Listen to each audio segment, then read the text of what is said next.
She made it. I had a couple of people, 10 hours on it. We're hopeful for come back. Drive back home, and drive back here. When I got there, I had that station paper, because most of the across the weather was going down. Yeah. And we got across the afternoon, late the afternoon. And it was going to start snowing. So you had her in. So I said, Can you make that? well, we will start midday anyway. That is what's going to start snowing. When I went right down, I seen my son. Oh, it's short. It's already mean. I'm probably going home at 1 o'clock in the morning. Just my luck. Daryl. 1:30, 40 kilometers an hour. Who just takes one and I'm in the truck.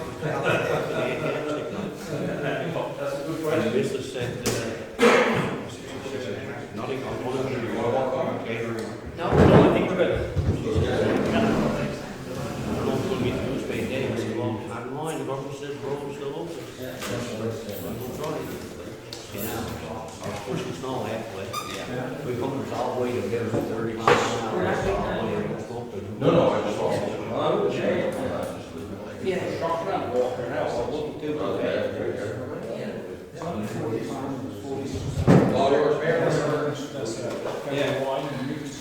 Jamie. Yes, sir. I see 5 beers. I've been rough your first time with the haircut. I know, it's my coronavirus haircut. I finally got one. Okay, I'll call the meeting to order and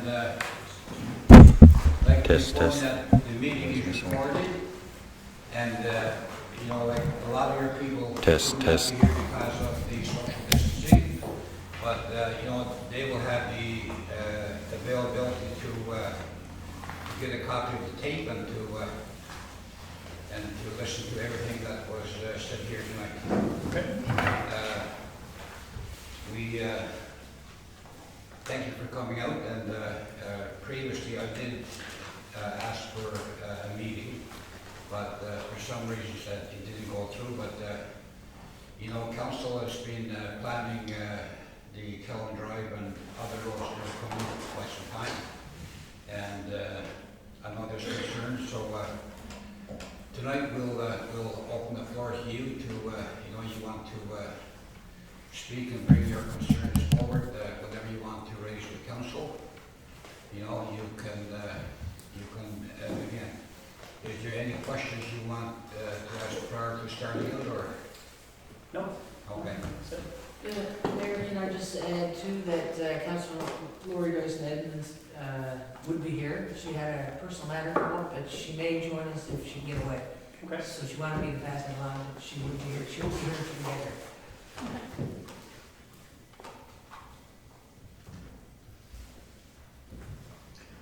Yeah, I think I'll say that, you know, Councilor Dyson, I think her husband slipped on the rocks this morning and hurt his shoulder, and they went to the clinic in McCovic and they did something wrong, so he's coming out. By the way, her husband, he just happens to be my nephew, Randy. So you, okay, Jamie, the floor is yours, and you can... Okay, I'm gonna... yes, maybe I should first, I'll give our staff to introduce themselves, and then we'll ask you to introduce the people you have here with you. Okay. And while he answers the mayor. Councilor Jackie Compton-Hobbs. Councilor Michelle Baker. Town Manager Robert Andrews. Town Engineer Randy Dillon. Sean Crane, Town Councilor. Bert Pomeroy, Deputy Mayor. Okay. I'm Jamie Addis, Town Resident. Christina Badcock, I'm also a resident of Lyle Street. Phyllis Harris, I also live on Lyle Street. Darren Walsh. Don McLean person. They're all in it, plain person. So Christina's gonna start. Okay. So first I want to thank council for meeting with us. I really appreciate it. So as I said, my name is Christina Badcock. I reside on Lyle Street, 36 Lyle Street. My husband and I built a new home there approximately 3 years ago, and we reside there with our 3 small children. So as Mr. Anderson said, we're a small group here today. However, we do represent a large population of Goose Bay who has some concerns about the current placement as proposed today of this road. So before I wanted wanted to begin. I wanted to express some of my frustration with communication between council on this issue. Letters were not given in a timely manner, and the time given for us to reply was not adequate. Communication between council and residents on this matter has been confusing and lacking, and I also found it very difficult to get clarification on what exactly was being proposed. I want to highlight this, as I hope this feedback can be used to improve communication between council members and residents on future matters. So the first proposal that was given to us was via letter, and that was in early 2020. This proposal was not possible, as it was, I believe, a mere 3 meters from our back fence and where power line poles are currently placed. There was a council member that stated on Facebook a couple weeks ago, when there was some discussion that Jamie posted, that this new proposal took our concerns into consideration. I do not believe that statement is true, and I believe it is misleading. I believe this new proposal only happened because the original plan was not doable due to the power line location. So fast forward to the March 11th meeting. Unfortunately, I was out of town for personal reasons. However, I did listen to the audio recording. It was promised by council that further conversations with residents would occur before a proposal was accepted. This never happened due to the recent health pandemic. However, council could have made arrangements to have these conversations to take place via teleconference or Zoom meetings. It was not until we acted recently that we were granted the meeting to continue conversations as you had promised to do so. So I have taken the time to review all of the options presented, the letters, and I walked out behind my home and actually measured the distance of this proposed road. I have spoken to my neighbors, and I have done my due diligence on this issue. This brings me to the question of why. Why would council be moving forward with a road in this placement? And before I talk about the financial cost of this road, I wanted to review some aspects of the road that I urge council to recognize. The green space behind where this road is to take place is used by many residents of our town, a town that you represent. Including myself and my children, this green space is used by many all year round for walking, ATV use, snowmobile, snowshoeing, as well as cross-country skiing. This is a space that adds value to our community, brings joy to many residents, it promotes healthy living, good mental health, and it's an asset to our community. Creating safe places where residents can enjoy the outdoors of Labrador is a priority I believe the town of Happy Valley-Goose Bay should look after. The town council should take into account the aesthetically pleasing aspect of creating roadways. You want to invest into our community, creating neighborhoods that people want to live in. And just because roadways were built close to residential properties in the past does not mean that it has to continue. I have spoken to a number of residents who reside close to fast roadways, and they've expressed displeasure in the noise that it has created. If the road placement goes ahead as proposed by council, you will be eliminating all this green space. You'll be leaving nothing but sand, which we already know is a huge issue in this town. Now I want to just touch on a few areas that will affect the properties that this road is behind. So I, as a resident in that area, am required by the town of Happy Valley-Goose Bay to have my yard well maintained and grassed. How can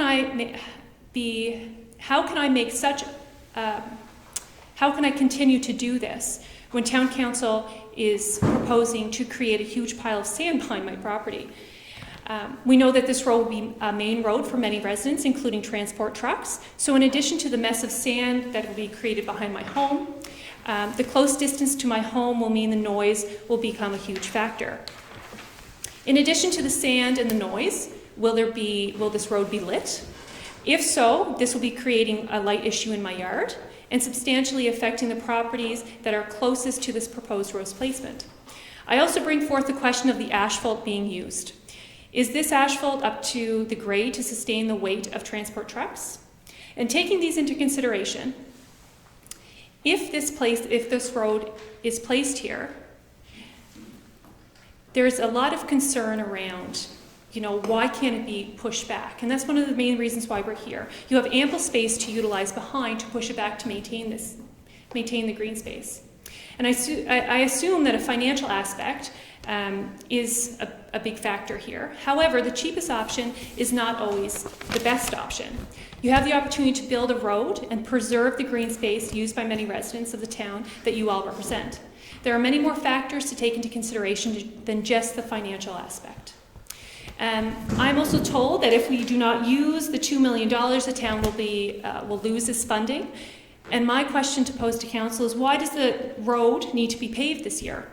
Why can't you request funding for the next fiscal year? And one thing I would like to point out is this will be tying into Court Reel Road as well, which, as far as I know, is not paved. So I hope that the preservation of green space, walking trails, in addition to adding to the beauty of our community, would be a priority for the town council. We are asking the town to push back the road placement 30 meters from the existing walking trail system behind Lyle and McLean. This would mean that the road would start a mere 40 meters back from the current plan. So if the road extension goes ahead as proposed, the town council is disregarding how this roadway will affect the properties who border this extension. Council will be disregarding the concerns brought forth today, and council will be making a stand that the preservation of green space is not a priority. Thank you. Okay. Thank you for your presentation. Okay. You've outlined a lot of concerns there, no doubt. That area down there is part of the town plan, and in future years that there's going to be a housing development. That's the prime part of land in the town plan for future development for housing. You raised the question of whether you lost money and apply for next year. That's a fair question, but I think it's going to be a long time before we get any major funding for road construction in the next 5 to 6 years. And the reason why I say that, all of it hinges on usually 1/3, 1/3, 1/3. And when we look at the dire strait that this province is in, and what's going to come down the road, probably with the second wave, that it'll be devastating. We planned this road, we planned all this work, we worked our budgets.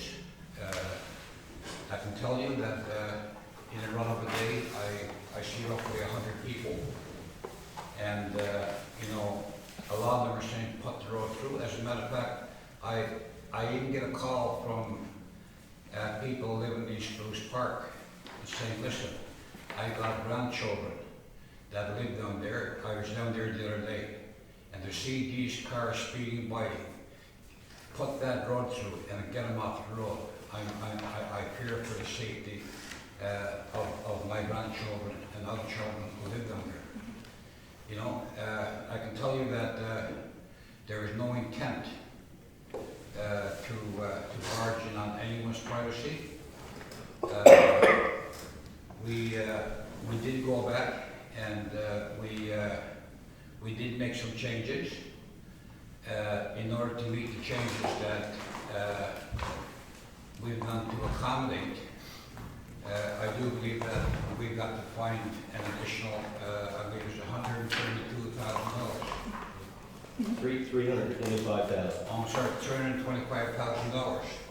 Okay, in which, we'll probably have to borrow. And I can tell you that the road is needed, and we're down to a point now where we may have to go back and tell some of the other people with streets that we were scheduled to pave this year that we're sorry that your road is off the list. Mm-hmm. Because, Kelland Drive to us, we feel is important, and a lot of people in town feel it's important.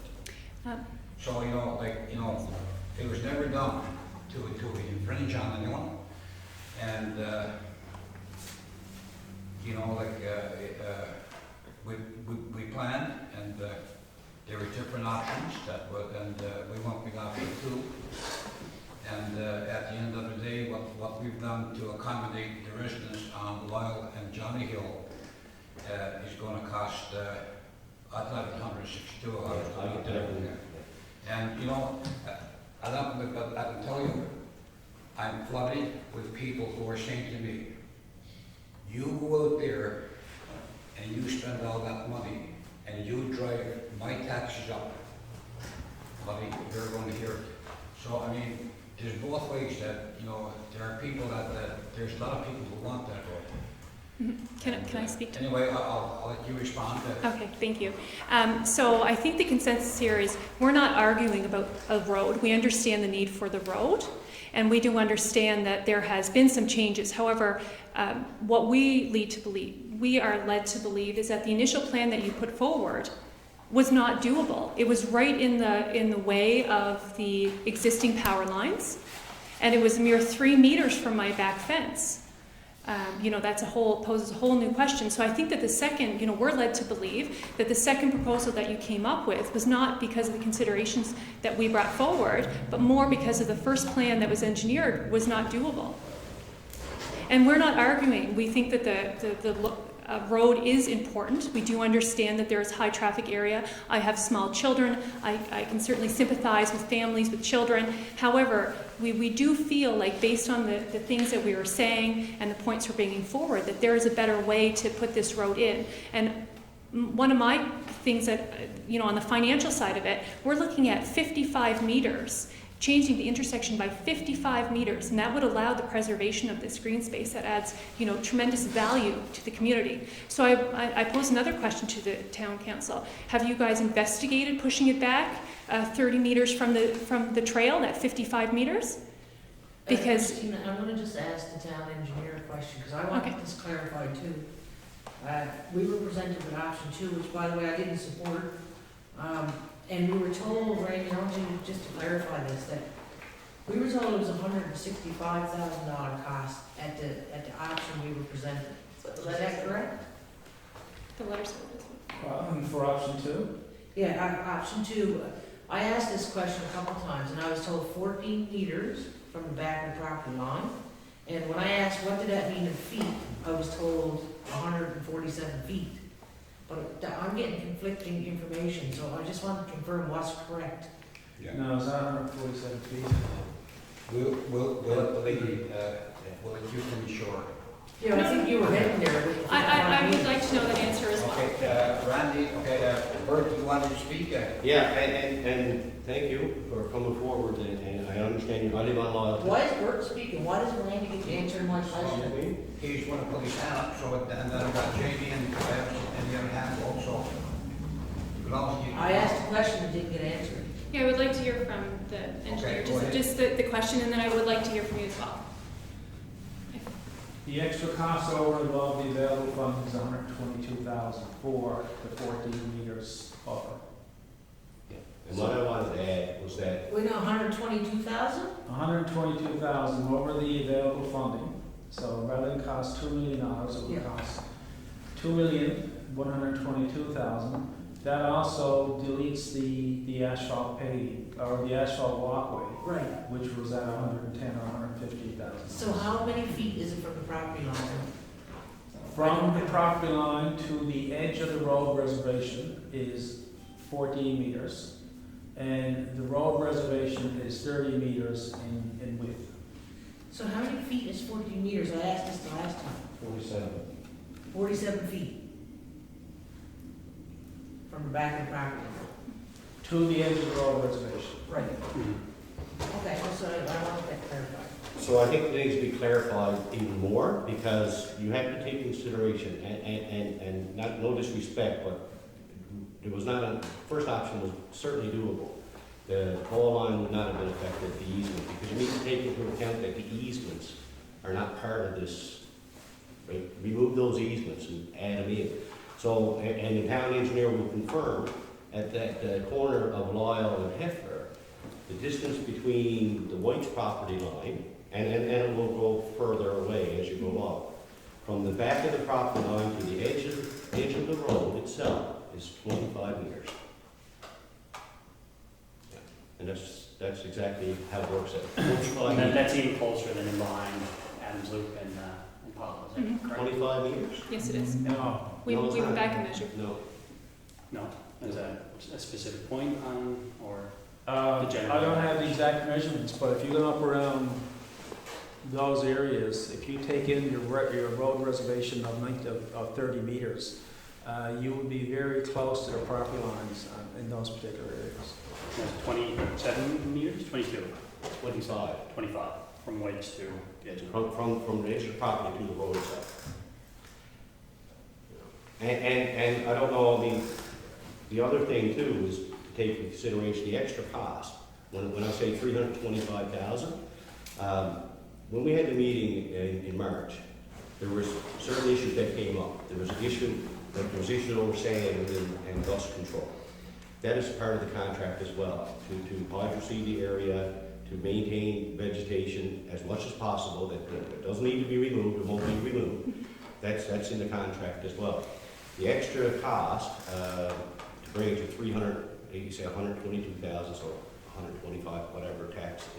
But when to go to 325,000, to pave that section of Court Real Road up to that area, that will be paved as well.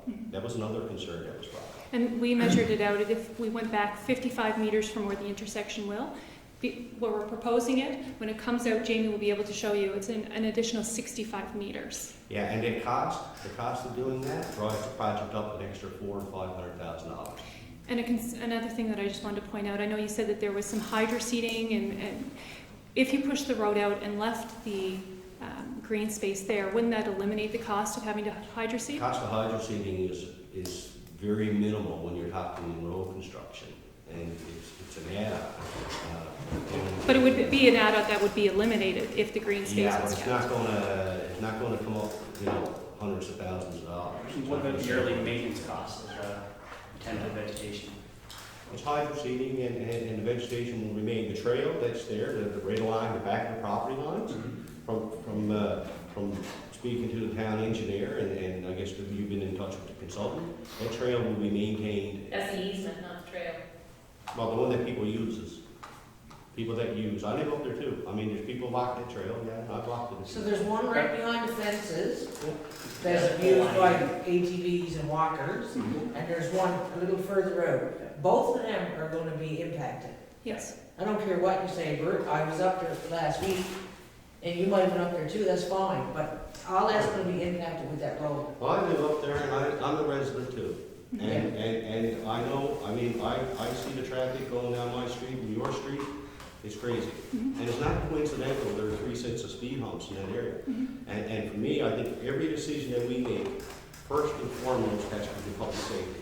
And this road, I think I personally believe that we've done what we could to accommodate within the existing budgets that we have. And I do believe that we're doing the right thing. I really do. And to point out, I know that you also live on Lyle Street, however, my property will back directly onto this road. I have 3 small children. You have to take into consideration how this will impact my property as well as the other properties as well. We're talking noise coming down. We have a very fast road, which I know that a lot of transport trucks are going to be using. What about the lighting? This you say hydro seeding, that has to be maintained as well. So I think that, I feel like still there could be a better way for us to go about this, to maintain something that's not just important to people on Lyle Street. The only thing I can say, if we go the route that you guys want to go, are you prepared to pay more taxes to pay for it? I pay substantial taxes already. I I pay and I want to It's got to be speak. paid for, the money just don't. I want to speak on that as well. I pay substantial taxes being in the area, and I would think that that would be dramatically impacted if I have a very fast road 30 meters from the back of my home. And to council take that into consideration, how that's going to decrease the value of those properties up there. It's not going to decrease the value of property. I would I have a argue road behind my place, my property is not going to be more decreased. this is a very fast road, and we. I can speak to that, and it's facts. I had a road put in next to my house, my property decreased, and I can show you the facts in detail. Well, it's going to be a straightaway from Port Real Road, Yeah. straight up to that intersection. And if you think people are going to be going 50 kilometers an hour, I don't think that. And there's a hard way to stop that, because there's no way, for police to be in that area unless you're driving down the road. So I think that my property would be much more impacted than other properties that are on the opposite side of the road. And I would think the council would take into consideration the fact that, there is substantial property tax that's paid in that area, and I would very strongly feel that our property tax would decrease, and take that into consideration over a lifetime of the decrease in property values of those 7 homes that are there that pay a substantial amount currently. Well, I think it's the whole area, because I know property tax is done with an averaging system. So once a few are affected, like I know if there's a very substantially, if there's a higher home in our neighborhood, then that drives everybody else up on average, right, in the neighborhood. I just want to say too, though, sorry, I just want to say that I don't think anybody here is against putting a road in. No. It's where it's going to be put. And, I was on the previous council, heard many complaints from Port Real residents. They wanted a different route, didn't want tractor trailers going through and so on. I support a road, it's just where we're going to put it and how we're going to financially maintain it, and how we're going to stop the impact to all the trails and room skidoo trails and whatever else is up there. Yeah, we wanted to point out, we understand that there is a financial component. However, there's many more aspects to take into consideration. There's many more aspects, that affect more than just the people on McLean and Lyle that use that trail quite frequently all year round. And I think that you guys need to take that into consideration when evaluating where this road should be placed. I think, can I try that? Yep. So I just want to go through a couple of things. That's okay. Okay. So that's my glasses. Someone trying to look at my glasses. Let's see it.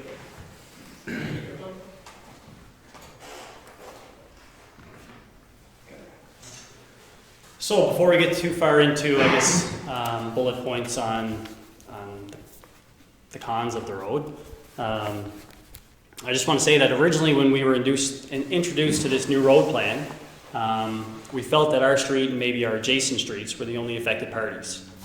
So that's when I went out and I collected 37 signatures from residents on Lyle and McLean Street. So I brought that here tonight. That's 37 signatures in person of people that I went out to in March initially when we had our first public consultation. I'll give that to Wayne.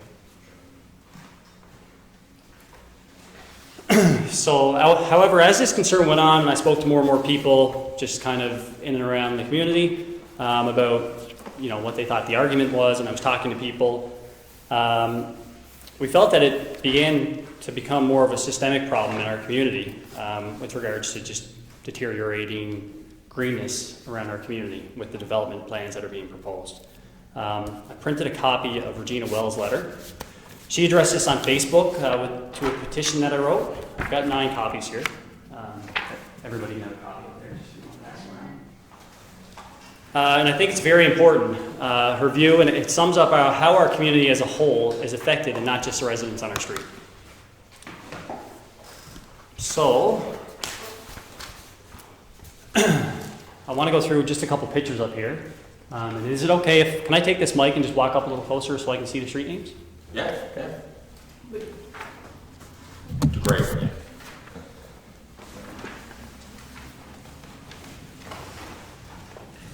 And I have a pointer, and I was hoping to use most of my laptop, but I'll just try to talk out of it. So what we're looking at here is an older part of the valley. Everybody hear me? So this would be Saunders and Montagnus and Markland and Haddon Road. And as you can see in between the streets around Montagnus and Markland, there's a nice big green buffer. A lot of these properties have, mature trees that have grown up now within their individual properties that they planted on their own. But at the time when our town was being developed, you can see that there's large buffers in between rear yard properties, which allowed for a nice buffer of trees from neighbor to neighbor. This here is the downtown center here. So this would be Grenfell Street coming up through here, Markland, Court Launch. And we can see all over this image that Grenfell to Cartwright, green buffer. Cartwright, Hamilton River. This might be a bit of a smattering of trees in and around properties, but over here, a huge buffer of trees left around our community. Cabot Street, Courtemanche, you know, there's big, huge treated areas. It's not a grid network where properties are property to property, and it's on residents to plant their own trees. We all know that takes about 20 years to grow a tree. Again, in the lower valley, we can see Grow Place and Cartwright here, straddling between Courtfield and Markland, just more greenery. And you can see the natural quad trails and walking trails that kids use, people use. So I've been on one quad. This whole community is cultured in quad use and side-by-sides, and you can't deny the fact that they're everywhere. And we need to be able to work with them in our community development. So this is getting into more recent areas of town. Valley-View, or I guess a lot of this probably would have been American infrastructure when they developed the community, is that right? Can you speak to the history I of don't the know, Kelland? not Valley-View or anything like that, probably like McDonald and those areas. Mealy Mountain would not have been needed with Barrett or Valley-View. Well, you can see, so when we extended out with Mealy Mountain and Valley-View, I mean, Mealy Mountain has a nice buffer in between here on residents on McDonald, and then again, you can see this nice stretch here of green space in between Mealy Mountain and Valley-View. Now, they could have just developed straight grid lines and maximized space for residents' properties and kind of removed all the greenery in between, but it adds an aesthetic to our community that you can't put a dollar figure on. It's a nice buffer between properties, makes properties more valuable, marketable. It's nice to have a backyard where you're not directly in somebody else's backyard when it can be established. And that's what, you know, it's one of the benefits of living in a rural area that we're in. So this is one of the more recent areas here on Rendell Crescent. Now, I don't know, like, to me, if you were developing a neighborhood, like, I don't know why, like, if you wanted to, you could go further out towards Kelland Drive and get more lots in there, right? And that would be the financial incentive to get more lots, build more properties, collect more property tax. But obviously, there was some reason for not going as close to Kelland as you could to prevent, you know, to add a buffer between properties here and Kelland Drive. And I think that's about an 80-meter buffer. Right? And that's, I'm sure, and I'm not trying to bring this up facetiously, but I know Robert Andrews lives on Rendell, and I would say that that's a very nice buffer. And I want Peter to speak to that just because I'm not trying to, you know. But anyway, this is one of the more recent developments in our community. You can see Pottle, Mitchell, and Adams Loop. And as you can see, we've kind of gone to an approach of just minimal property size, maximal properties within an area, so we can sell more properties. Yeah, it is a different, there are different zones too, right? There are different zones for sure, but I mean, where is there any natural habitat within this whole piece of our community? And same thing over here, when it was approved, it's behind the courthouse. Mm-hmm. It's crazy, it should never been done. Right, so I mean, we should be trying to incorporate green spaces, and playgrounds, and just places for kids to go, trees for preventing erosion, and green space for mitigating dust, which is a huge problem now. I don't think anybody can deny that. A majority of the residents in this area, further down, in towards Brett, there's a huge dust problem in our community. So again, this year, just as you alluded to, the town council is here. Nice green property, green trees all around it. Sorry, is this the town council here? That's the fire department. That's the fire. Same thing. Nice, No, nice that's green. town hall there, right there. Yeah. But this whole Justin Avenue, Brett Street, Lethbridge area, I mean, when development occurs, there's no plan for, like, all the lots are just back to back to tight. And it shouldn't have happened, and it deteriorates the look of our community, right? And I mean, the dust then just collects, and I don't know if, you know, we've got sweeper trucks now to try and mitigate dust on the shoulder, and was dust always a problem before we started to develop in this nature, right? So here's Edmonds Crescent, and again, there's a nice green buffer up here, but you can see it peters off towards the end of the street. And I assume that when this was put in, the road kind of came up, and it was, you know, the proximity to the bike trail. It just had to curve back in towards Kelland Crescent, Kelland Drive. Then you can see that the very last vacant lot on the street is the one adjacent to Kelland Drive, right? So it's obviously not a very marketable. The other two have properties built on the right across the road. Over here, yes, and I think one resident owns the second property, and that's a nice buffer for him in between. So this is the current west of Heffler subdivision, and you can see it's the same practice here. This will be a road, this will be a road. All these properties are just gonna be back-to-back property line to property line. It's gonna be very hard for trees and natural vegetation to grow there to mitigate any dust or problems that we have. There's no green space for kids playing. Got a bit back here, but I mean, within this whole area, it's just gonna be properties. I believe there's plans in Councillor Compton House probably to put a playground there as well. There is a I'm not plan. sure exactly where, but there is a plan for it. Closer more towards, Johnny Hill that way, behind Hefner that way. Yeah. I don't, Jamie, there's another green space there too, right behind, Dan Bursey's on Johnny Hill. okay, Johnny Hill's, I think, the next slide. Yeah.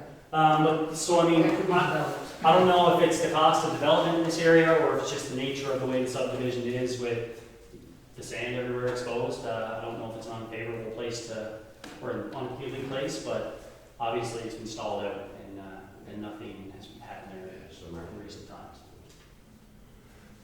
So this is the current Johnny Hill subdivision that we're looking at. Johnny Hill was the first road up here, and that had a nice buffer on this side of trees, and it had enough nice buffer prior to Melon Lake going in. When Melon Lake were put in, everything just went dirty everywhere. There is a green space here, and a bit of a green space here. I don't think those aren't properties for sale, are they? That's just a green space across from Anderson's building. Yeah, that's what I'm not talking sure, about. yeah. Yeah. This one here is a lot that's just cleared out for development. And I think that's Barry Keogh's property, and I think that's just grasses, or trees on his property. There is a green space over here, and I think it's my understanding that that was all trees until it started to get cleared out. And then residents objected to that, and they helped removal of the trees. And that was to incorporate more building lots, and now they still have a bit of trees here, but they have a beautiful green field, and kids play there all the time. They play soccer. Yeah, it's a nice part of our town every time you drive through it.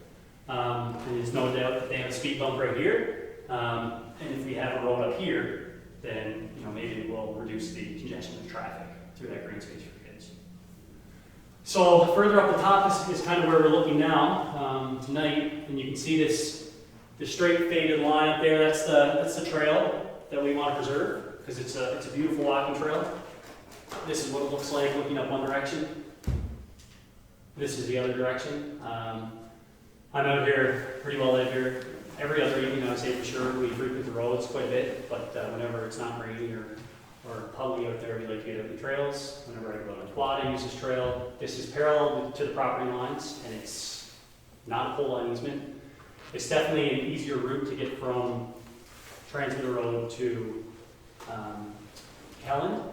Right now, I think, looking at it, just up here where this trail takes a little crook up here, it's almost like there's a bit of grubbing that's pushed up, and I think that has prevented people from using this half of the trail here.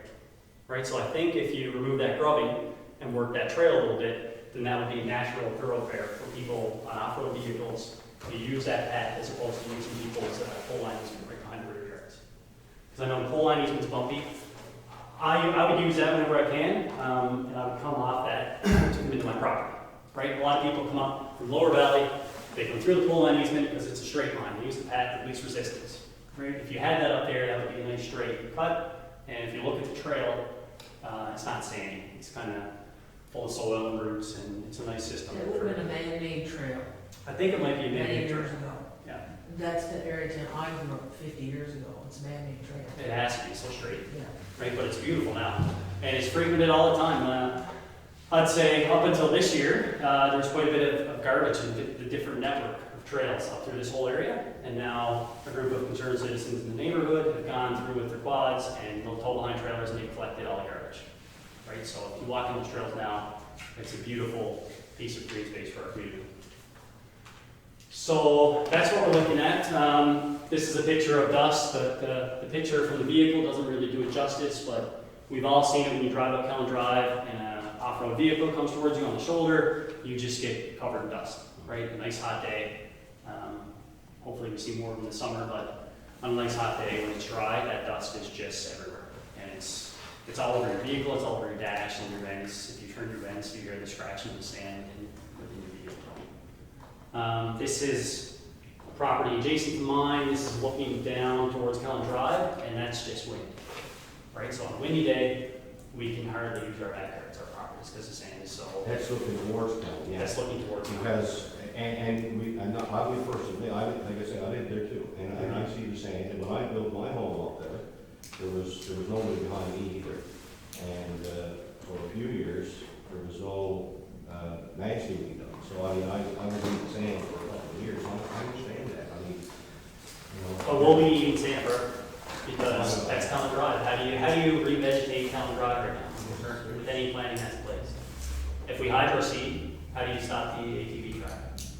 You're not gonna stop the ATV traffic. Well, so what I'm proposing is that if you maintain that trail, that's a parallel trail, 15 meters from the road, why would I ever want to go on the road, shoulder of the road, and be a nuisance when I can drive on that trail?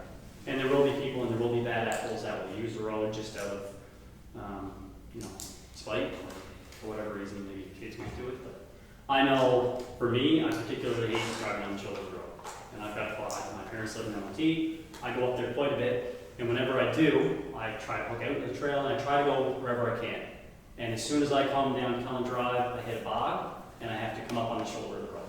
And when I'm on the shoulder of the road, I feel like a nuisance, especially on a hot sunny day when there's sand on the river. And it's a beautiful thing to be able to do, to just go out in the woods on an ATV. And if you feel like you're a nuisance when you do it, then that's something that we should try to work with in our community. So what we're looking at is, and this is to the best of my interpretation from the drawings that we've seen, I believe the red line here is the road that's being proposed from the recent email that we've got. Randy could probably speak to that. You have any, you don't? I don't want to say it's exact, but when I look at the drawings and I say, okay, the road is going to come in roughly around this spot of trees next to that clearing, that's kind of what So we're, around 47 feet, right? Does that mean that I'm here? 47 feet from the property line. Yeah. Me and Sunny drew it up, and what we tried to do was use Google Maps, take the snapshots of points that we could see, drop points, and then connect the line to the points. So that's the best interpretation I can do with my limited satellite imagery skills. So the red line would be the current proposal that the town has, and the blue line would be what we are requesting. The yellow line is that current trail that we want to maintain. How many feet is the blue line, maybe? So an overall length. Yeah, like what are you proposing, how many feet? So the red line here that we're thinking is 1.22 kilometers. Is that any idea the whole overall length of the current design plan that we have? No, I don't have the detailed estimates, so I'm just relying on this from CBC. Let me give you the exact, that'll be around there. Okay. 1.04, 1.2. So I think 1.04 was the trail. That was the 1.04 was moving Right back from here. in, from Heifer on down. Yeah. So my best estimation here is that the current road that we're looking at is 1.22 kilometers in length. And the blue line here, it's a straighter line. It doesn't come on the diagonal. Would be 1.26 kilometers. That's 40 more meters of road. And you can see we're not going that much further back. So the overall road from point A to point B would be 40 meters longer. And then if you look up here on Court Reel, the distance of, I guess, extra paving that we have to do on Court Reel would be 65 meters from the road that you're currently proposing to the road that. Do you recall, Randy, what the distance is from the top of Court Reel now to what's proposed? It would be roughly around an extra $50,000 to go from To do the extra. right now, what's proposed right now, to roughly around a 60-meter buffer. 60 meters. So yeah, we're just 60 meters. We're just 60 meters established because we're not asking for a 60-meter buffer. Some 60 areas it may be, meters. but in some areas. it's 60 meters from the edge of the property, at the end, the back of the property line, Mhm. to the edge of the road reservation. But is that from the? I guess would that be from Danny White's 60 meters, or would that be from It's someone on 25 Plains? meters from Danny Waits, 60 meters when you get up there. So this is the best one here. So the yellow line right here, the trail. And I guess that's where it's kind of muddy. So we'd like to see this option here as a potential, because without kind of consulting and looking at it and actually trying to seeing what the distances are, I've got a petition of 400 plus people in 2 days that signed, and that was for this proposal. And everybody that I spoke to in the neighborhood is on board with this proposal. This wouldn't be a fight. How many meters is that tall you're saying, Jamie, your proposal? 54? So the overall distance of this road would be 40 meters longer, roughly. Longer, so I'm for 14, so. Are you talking distance from the back line, from the property line? Or are Yeah. you talking length? So I think she's talking distance from. Yeah, so I mean, it's hard for me to speak to how far it is from property lines, because from Danny White's to here. Yeah. You can look at the yellow line, the center of the yellow line and the center of the blue line is 30 meters, that's what we're asking. Okay. Right, so from Danny White's here, this is the survey line, I would think that that's probably about 14 meters from Danny White's property. So we're looking at about 44. Yeah, So that's the yellow, that's a survey one, right? The yellow line is the survey line. So I mean, people have, we've talked about it a bunch, and people have said, why don't they just use the road that goes up to the top of, like further up, the natural cut, I think it's the fire rate that's there. And my concern would be that if we use that road, further we go up, the less likely people would be to use that road to circumnavigate the Johnny Hill subdivision. So if you've got to go all the way up to the top and then come down, then you're less likely to drive through, less likely to drive that road when trying to get from, say, Pottle Mitchell to Saunders. So if you do this, I don't think that's still your straight shot. Maintains a trail. People will still use this road to go around the Johnny Hill subdivision, cut down on traffic. Gives a nice buffer of trees, sound, dust for everybody. We have a walking trail that we don't even need to consider asphalting because it's a quad trail. So we don't have to think about future development of an asphalt trail next to the road right away, or in the road right away. You get more dust from the quad road than you would from the main road. Yeah, but there's a nice buffer of trees from the quad road to the property, so, I mean, I deal with it right now, my pole line easement. Right? So Randy's all them trees coming out? No, They're all saying. they're all staying. Trees are all staying, only within the, not even within the 30-meter buffer, or not even within the 30-meter road reservation. There'll be an 8-meter driving surface, there'll be 5 meters for a ditch, and that'll be it. So really, within the road construction, you will have 12.5, 17.5 meters out of that 30 meters. Or a green space? What's left from the 30 meters will be green space, yes. So So then you have your 14 meters, and you have your, say, roughly 14 meters and another 3.75, about 18 meters of between the edge of the ditch to the back of the property line. So is that saying that there isn't a 30-meter right-of-way cut made for the road? No, it won't be a 30-meter right-of-way cut. It'll only be a reservation. The road itself will be, including shoulders, will be 12.5 meters. Then you'll have another 5 meters on the side for your ditch, and that's it for the road. The rest is reserved, part of the road reservation, but it will not be cut. The trees will remain intact. And just further on, just one other point too, Jamie, you mentioned that the road will be only 40 meters longer. Roughly, based on the drawing I have, is not the scale, but it will be roughly about 200 meters, according, because you got to come in at a curve. You just can't go like this. And up like that. But I mean, you still have a curve regardless, right? You got Yeah, you have first to fashion your road, to the curve and so on. So each option would have a different length, depending on your design standard for your curve and so on.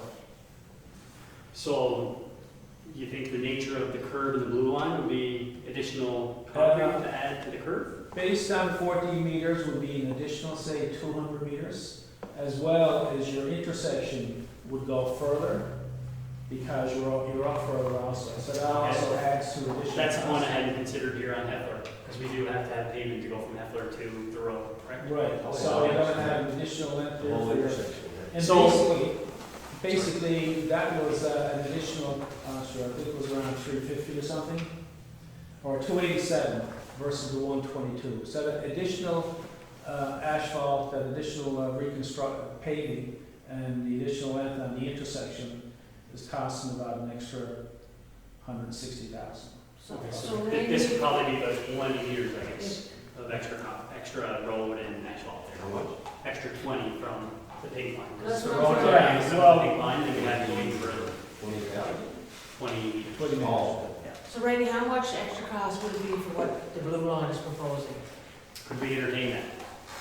Approximately. That would be around, I think, hang on a second, now, and you have to take into consideration the cost of surfacing Court Wheel too, that will connect to that, right?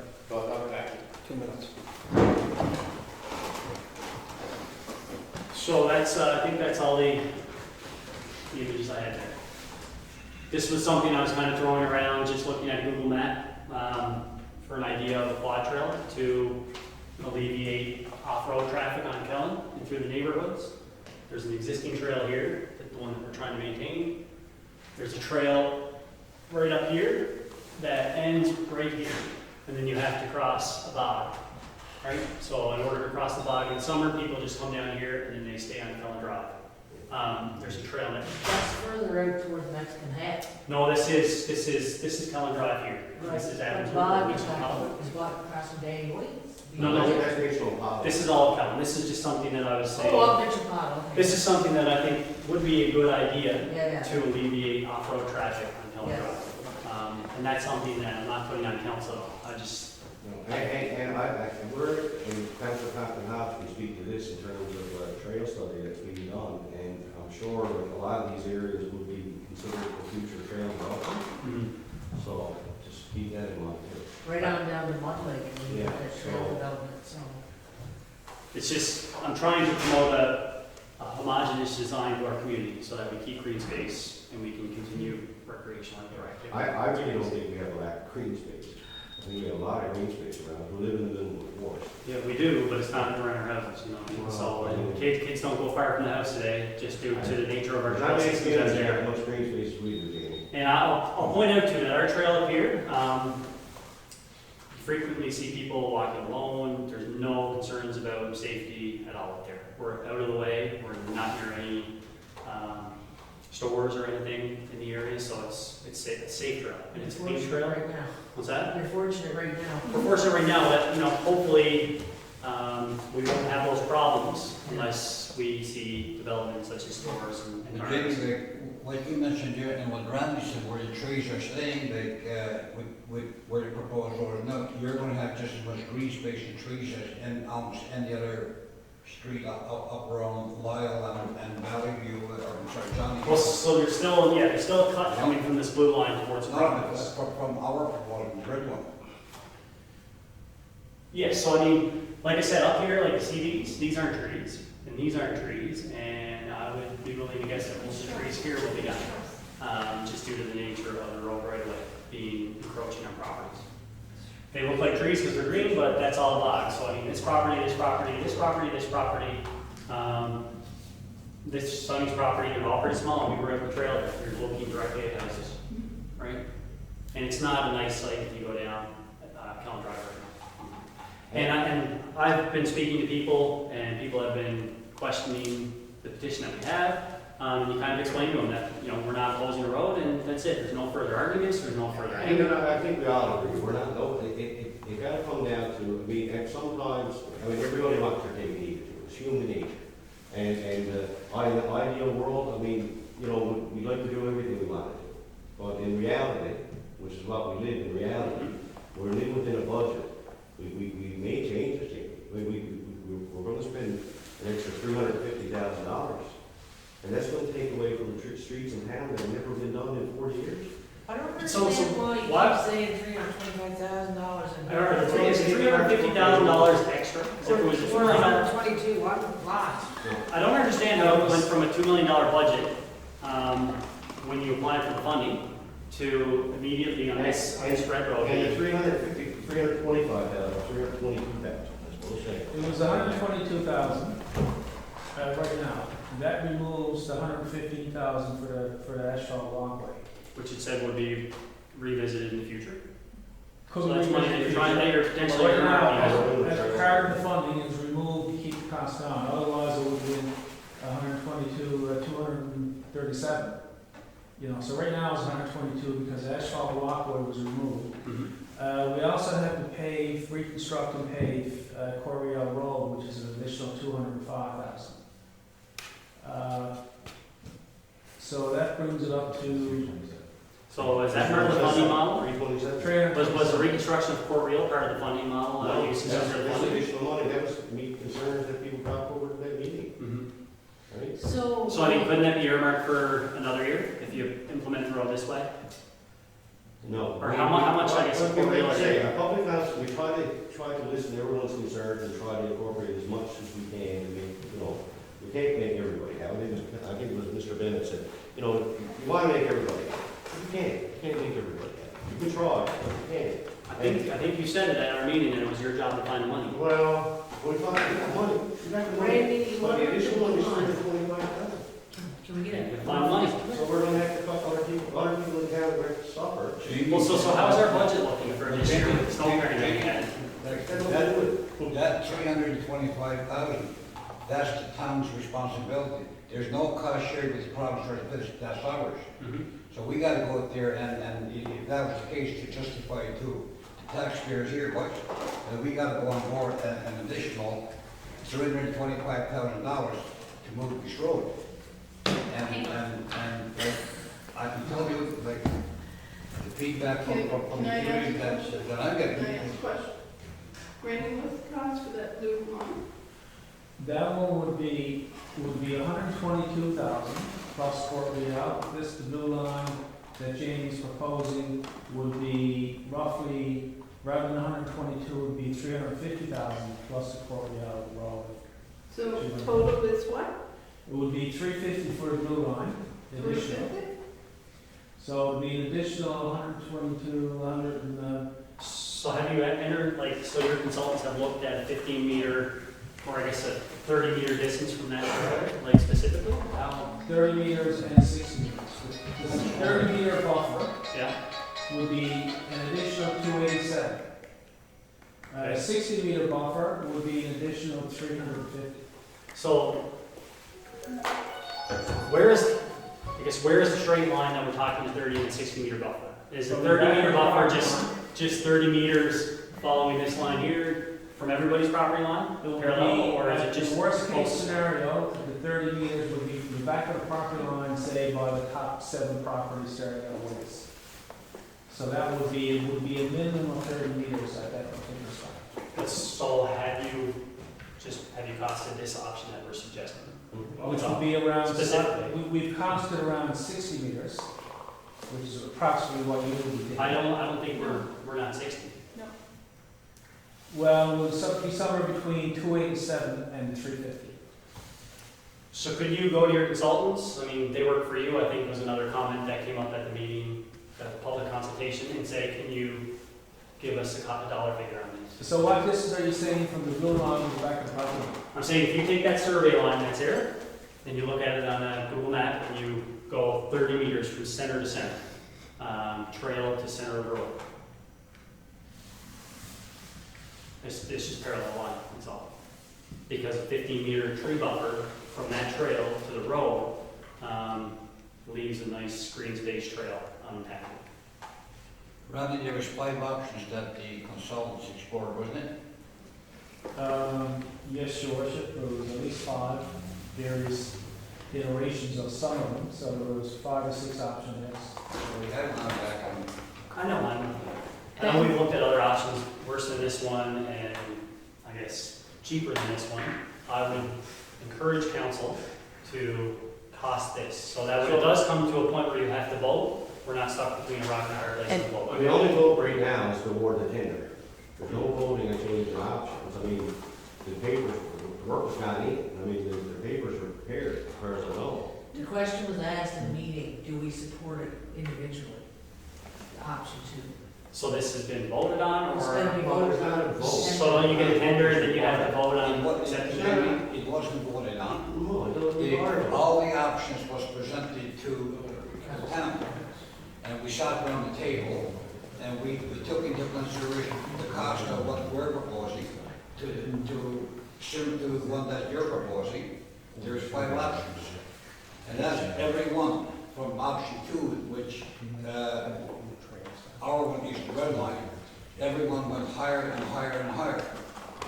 And the question was asked by the town manager, not a vote, but a question, and 5 out of 6 councillors said we prefer option 2. Okay, and can I just make a comment on cost here? Because what I'm hearing you say is that it's going to cost an extra $325,000, but that's incorporating what Court Reel is going to cost. And I'm not saying Court Reel is not a good idea, but when you put this proposal forward initially to extend Kelland Drive, nobody thought about Court Reel. So the funding was supposed to be for the Kelland Drive extension. So now you're having to incur additional costs for Court Reel, right? But that is something that I think should be looked at separately and not as part of the expense and the cost of the Kelland Drive extension. Because I look at this as a situation where town planning 20 years ago, 30 years ago was not really heard of. It's something that's more of a recent thing. People want to look at planning towns to make them livable, attractive, aesthetically pleasing, functional. And I don't disagree with having the road go back there. None of us do. And I understand that people want to be able to get from one end of town to the other the easiest route and the quickest route possible. But that doesn't mean it should be done at any cost, nor does it mean that it should be done once this road goes in. You can't change it. There's no fixing it. There's no going back. So you have one shot to get it right. And you can drive along Kelland Drive, and we've seen the photographs tonight. When you drive along Kelland Drive, you see the areas that are really close to the road, and you can see how that impacts that particular neighborhood. And it's not a positive impact. It's not a positive view when you're driving on the road. I'm sure it's not positive to live there. So then you have areas like Rendell, and you have even Edmonds Crescent in part where there's more of a buffer zone, and other areas of town that are closer to roads, and there's at least some space in between. And I can assure you that the people who live there are probably a lot happier with the road placement than the people who live immediately adjacent to it. So what you're doing at this point is taking another shortcut because it's the most economical route. And I understand economics, I do. I understand budgets. But when you do that, then you have to live with it for the duration. And everybody in this town has to live with it. And you're saying it's affecting us, and yes, it's Lyle Street, and it's McLean, and everybody else. But we have a petition, almost, how many signatures now? 400. In how many days? In 2 days. In 2 days.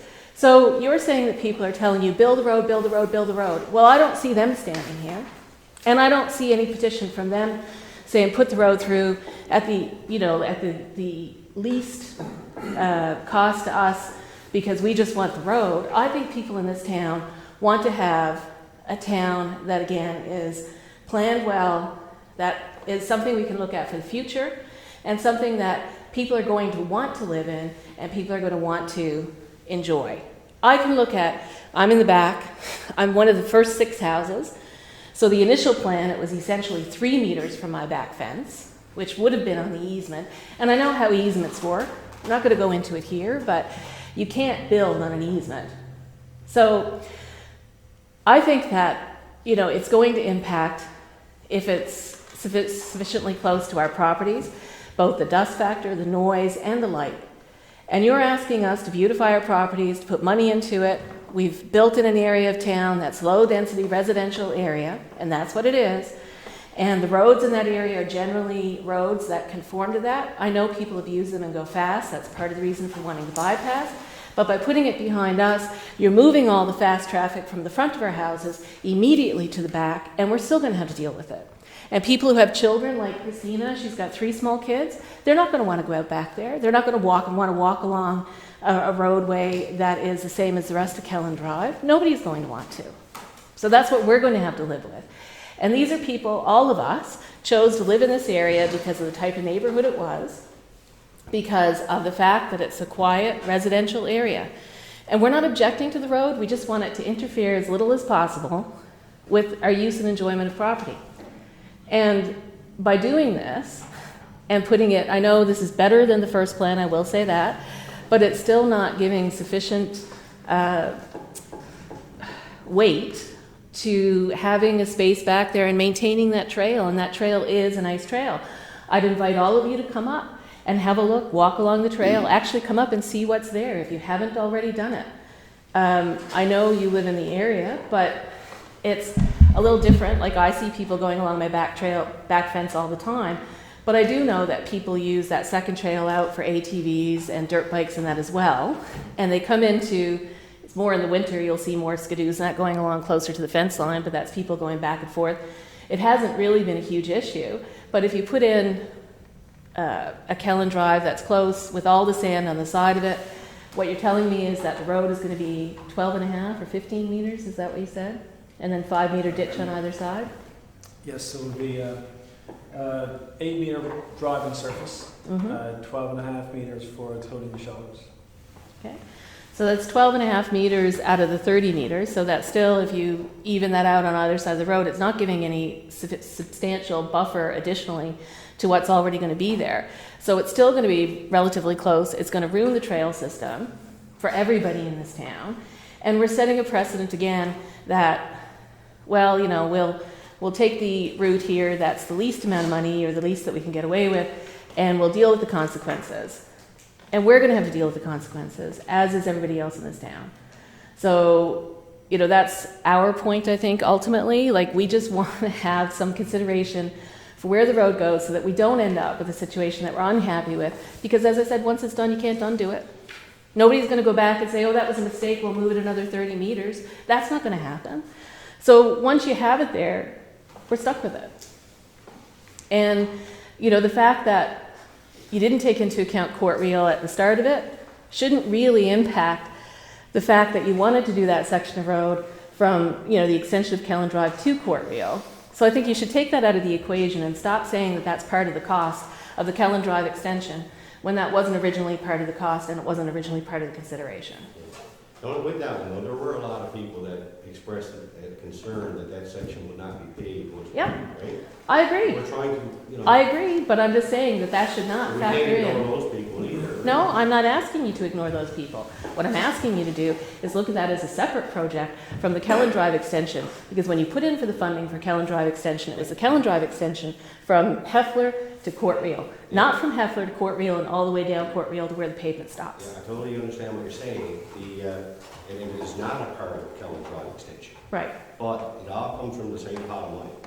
And at the end of the day, I mean, this additional cost is coming from all of us in this room. Right. The additional cost. I understand that. There's no cost, because right now the project is cost shared with the federal and provincial governments. Project has been approved. Project is approved. It's done. It's just a matter of building it and awarding the tender.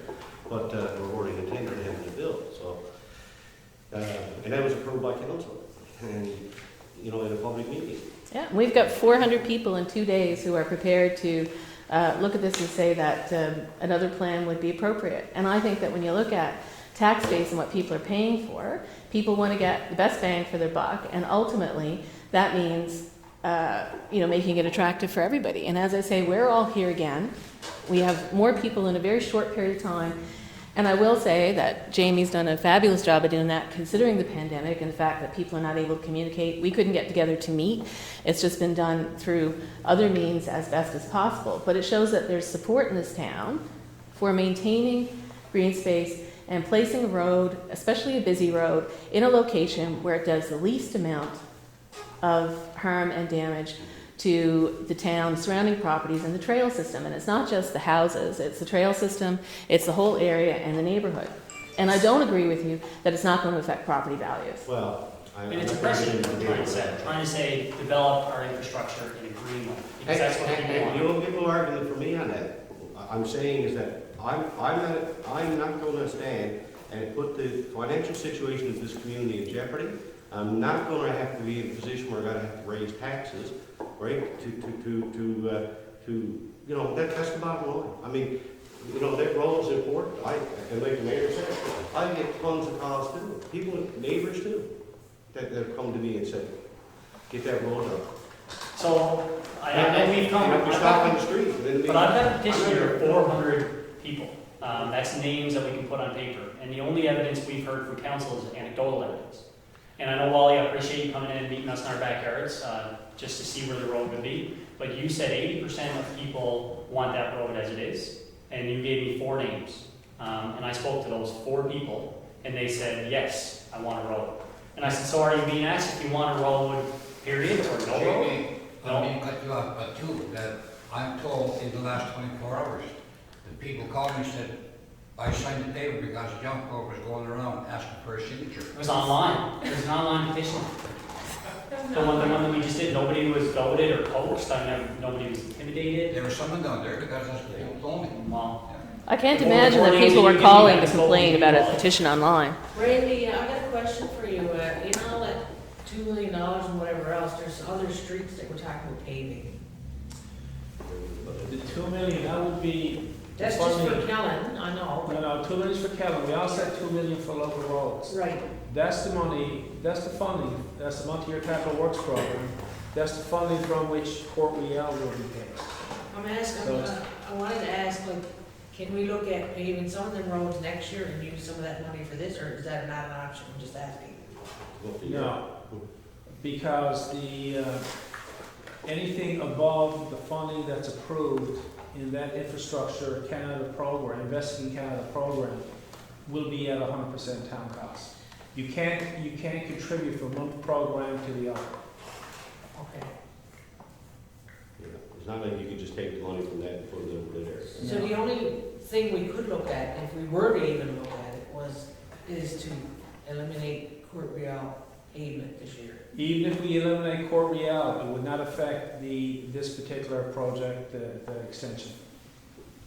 We can't use the funds that we save from that. We could only use, well, but we could pay Port Real next year. we could pay Port Real, Multi-works, that's funding. Can we like redirect money and rebudget is what I'm asking, I guess, and budget again? well, it would still be at 100% town cost. Anything above the $2 million will be at 100% town cost, whether we do it this year or next year. So, I mean, there are, we have a budget that we gotta live with, right? We're not allowed by law to go over budget or, right? And I mean, there are things in the budget, there's a trail study, there's money there. I mean, would council consider taking all of that and putting it to, I don't know. I mean, it's gotta be. Well, you could push the trail study for another year, couldn't you? What's that? I said you could push the trail study funds to another year. Well, it was already pushed. Where did it come from, Jane? Yeah, where's it gonna come from? Where's it coming from? Property tax in subsequent years. We'll have to Don't work that. Jane. So if you want to spend money this year and you don't, you can't spend it the next year out of the money in the budget for next year. I can speak for myself, but I gotta take into consideration all the people who's coming with me. Yeah. And I'll tell you, like, for me, and I don't mind saying, and this meeting is recorded, I've been telling this council for the last 2 years, boys, we are gonna find ourselves in some financial difficulty. And I'll tell you what, okay? We're gonna come with a minimum of $200,000 next year to pay our portion for the wellness center. We got water and sewer down on Palliser and the old streets, similar to St. John's, where our guys go to repair a water break right here, and because it's so fragile, 30 feet away, the pipe snaps. And like all this stuff has got to be taken into consideration, that it's a necessity that we as a council, or we should be looking ahead. And Jay, like I can tell you again, but I mean, like, take, and I think you got a lot of knowledge, and I mean that. And take a good look at this province and the financial state that they're in, where they're looking for a bailout, where they couldn't meet they had to get the Royal Bank to buy $2 billion bonds so they can meet the day-to-day expenses. Well, with all due respect, that's just looking at the entire, we can look at the entire country, we can look at the entire world, we can look at everything else. It's always going to be challenges, there are always going to be issues coming up. You have expenses you don't expect, everybody budgets as best they can, and things still come up. So that being aside, you can always say, oh, there are other things, there's something else. But this is a project that's going ahead. It's a $2 million project. It's important to the town, and it's important to get it right, isn't it? So, we can talk about all the other things that might happen, all the things, what the financial state might be next year, what it might not be. It might be better than we expect. It might be worse than we expect. But you can't say that for certain. So all we can deal with is, for the moment, what we're dealing with now. So really, what's the best use of the funds at this point? and what's the best option for the entire town. And I'm not, like, none of us are saying that we want the rest of the town to suffer as a result of it, but what's best for everybody? The people who are driving in to see their grandkids in the other end of town are not going to want to necessarily drive through the Dust Bowl and cause problems for other residents. And the people who live in our area, there's lots of people there with grandkids and who have kids of their own. So they're not going to want to not be able to go out in their backyard because there's too much dust and there's light at night and the kids can't enjoy that. So it's a balance, right? So let's look at what the balance is and what works best. And I'm not sure that that's where we are. And I don't know, and we're probably not going to agree on everything. And I mean, we can agree to disagree, that's fine. But at the end of the day, like I said earlier, I think, you know, there's a lot to take into consideration, a lot of things. And it's not just one way or the other. I mean, traffic is a problem in that neighborhood. It's a huge problem. It's not coincidental that we set some speed humps in that area. It's not coincidental. No. And not only that, public safety has to trump everything. Okay, but you're going to divert all the traffic. Public safety, take away a public safety concern, and to me, that's where I stand. But that's not going to take away the public safety concern, is it? Because you're going to divert all that. We can agree to disagree. Well, you're going to divert all that fast traffic. I Yeah, you're going to divert all that fast traffic that's going through the subdivision now to the road behind us. But they're not going to go through the division. They're not, but they're going to go. Loop around. If we have an emergency or anything like that, it's going to be an even bigger problem. But they're going to go along the back road at a high rate of speed, and we know that because you can see what happens on Kelland. Well, they do. I'd like to add in that, look, we're here for the second time, and there's 400 signatures on a petition. I think we need to look at it closely again and see what we can come up with. I really do. As an elected official sitting here, and we got different opinions around this table, obviously. I didn't support option 2. My opinion is that we look to see if there's anything else at all we can come up with. If you don't agree with that, that's up to you, but that's my opinion. And I hope that we hear a bit more from council tonight on, further expansion of the buffer zone. And I hadn't, posted anything on Facebook today, but we're not going to stop looking for support from people. And all I'm doing is posting, so I'm not pressuring anybody individually. So 400 people signed it on their own accord, and people I never thought would be interested in preserving green space at all. And that was our motive for the protest, was preserve a trail, look for an alternate route to kind of mitigate dust. This is a great option, and it, is a step forward in making our community greener. My biggest issue is Or people in impacting communities. that trail. I don't agree with it at all. And we're just asking you to consider it. At this point, I know you put out certain options, but this is an option that takes into account a specific trail, a specific area, a specific line, and it's something that can be looked at and can come back on. So I don't see at this point that there's any harm in potentially looking at what that would be. And I'm not sure that I follow the additional cost thing here so well, because I hear two very different numbers. I'm not really sure what the additional cost is or what it will be. And I don't know that any of those other proposals are identical to the one that's being put forward tonight. So I think that perhaps, at least if it were looked at and reviewed and a specific cost granted, then it's something that you could look at and say, well, is it worth the extra money or is it not? And do we have the extra money to do it? But if you don't even know the exact cost of it, when I got the first plan for the town, which would have had a berm being built within 3 meters or 2 meters of my back fence, I was told it was going to cost $400,000 to move it out just a little bit. And that doesn't seem to be the appropriate cost, and it's not the cost that has come back. So it seems to me that you can't necessarily, you can estimate, you can kind of say, well, it might be this or it might be that, but without looking at it specifically, I don't know how you know exactly what it's going to cost. Well, you won't really know until the tender's coming, right? Right. But if you don't table our option, it will never be considered as an alternative. You know what I mean? So if you don't put some time into saying, okay, let's look at this from our consultant's point of view, put it on the table for tendering as well as the other options so people look at it. If you need a cost before you can vote on it, if you sit down and you have to say, okay, are we going to vote for the road as is or no road in general? You're back into a corner.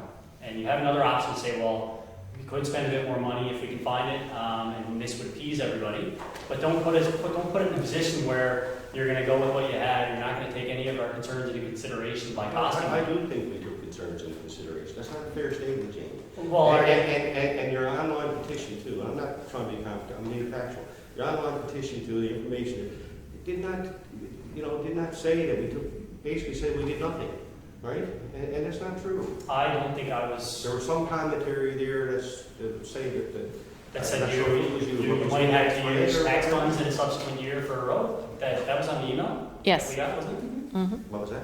The comment about using funds in another year to develop a road after we destroy No, it. there was something to the effect that someone had made a comment.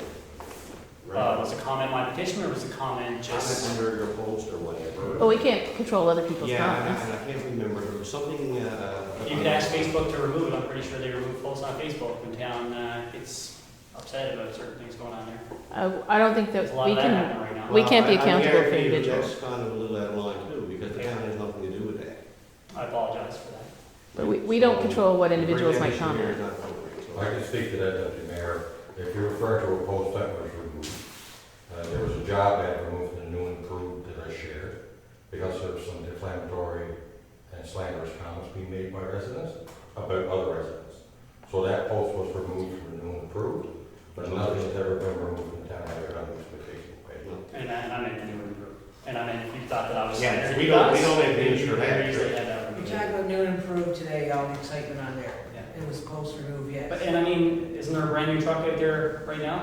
How What's much that? is a brand new Chevy Silverado cost? What's that got to do with it? Well, I mean, you're trying to talk about ways to budget your money, but you just bought a brand new vehicle. Yeah, but that's, anyway, anyway, I'm not going to debate Jamie, what happened then, Jamie, do you know why? Because when this council took over, 75% of our fleet was 20 years or older. Our staff was driving in vehicles that should not have been on the road. And this, see, and it comes back to this part again. From where I sit, they can all speak for themselves, but I'm here and I'm looking at a community. And in that community, we looked at whatever we could do to improve the road conditions. And one of the biggest concerns and biggest requests was that we need to get Kelland Drive done. And we're going to do that. And we never took no shortcuts, I can guarantee you that, we never took no shortcuts. We had to live within our means. And we got to go through all that. We got to find a way to provide safety vehicles for our staff to do their work. They've got to be comfortable. I We think got to fix previous up the water, council, we got to fix up the water. But at the beginning of the year, if you create, sorry, I didn't mean that, I'm sorry. but a previous council bought 8 or 10 new vehicles too, just to put in there, because I was on previous Yeah, council. so there's the 11 and the 10, 12 councils replaced me. The previous councils before that, and I know your dad was mayor, I'm not criticizing him, he had probably had financial situations he had to deal with too.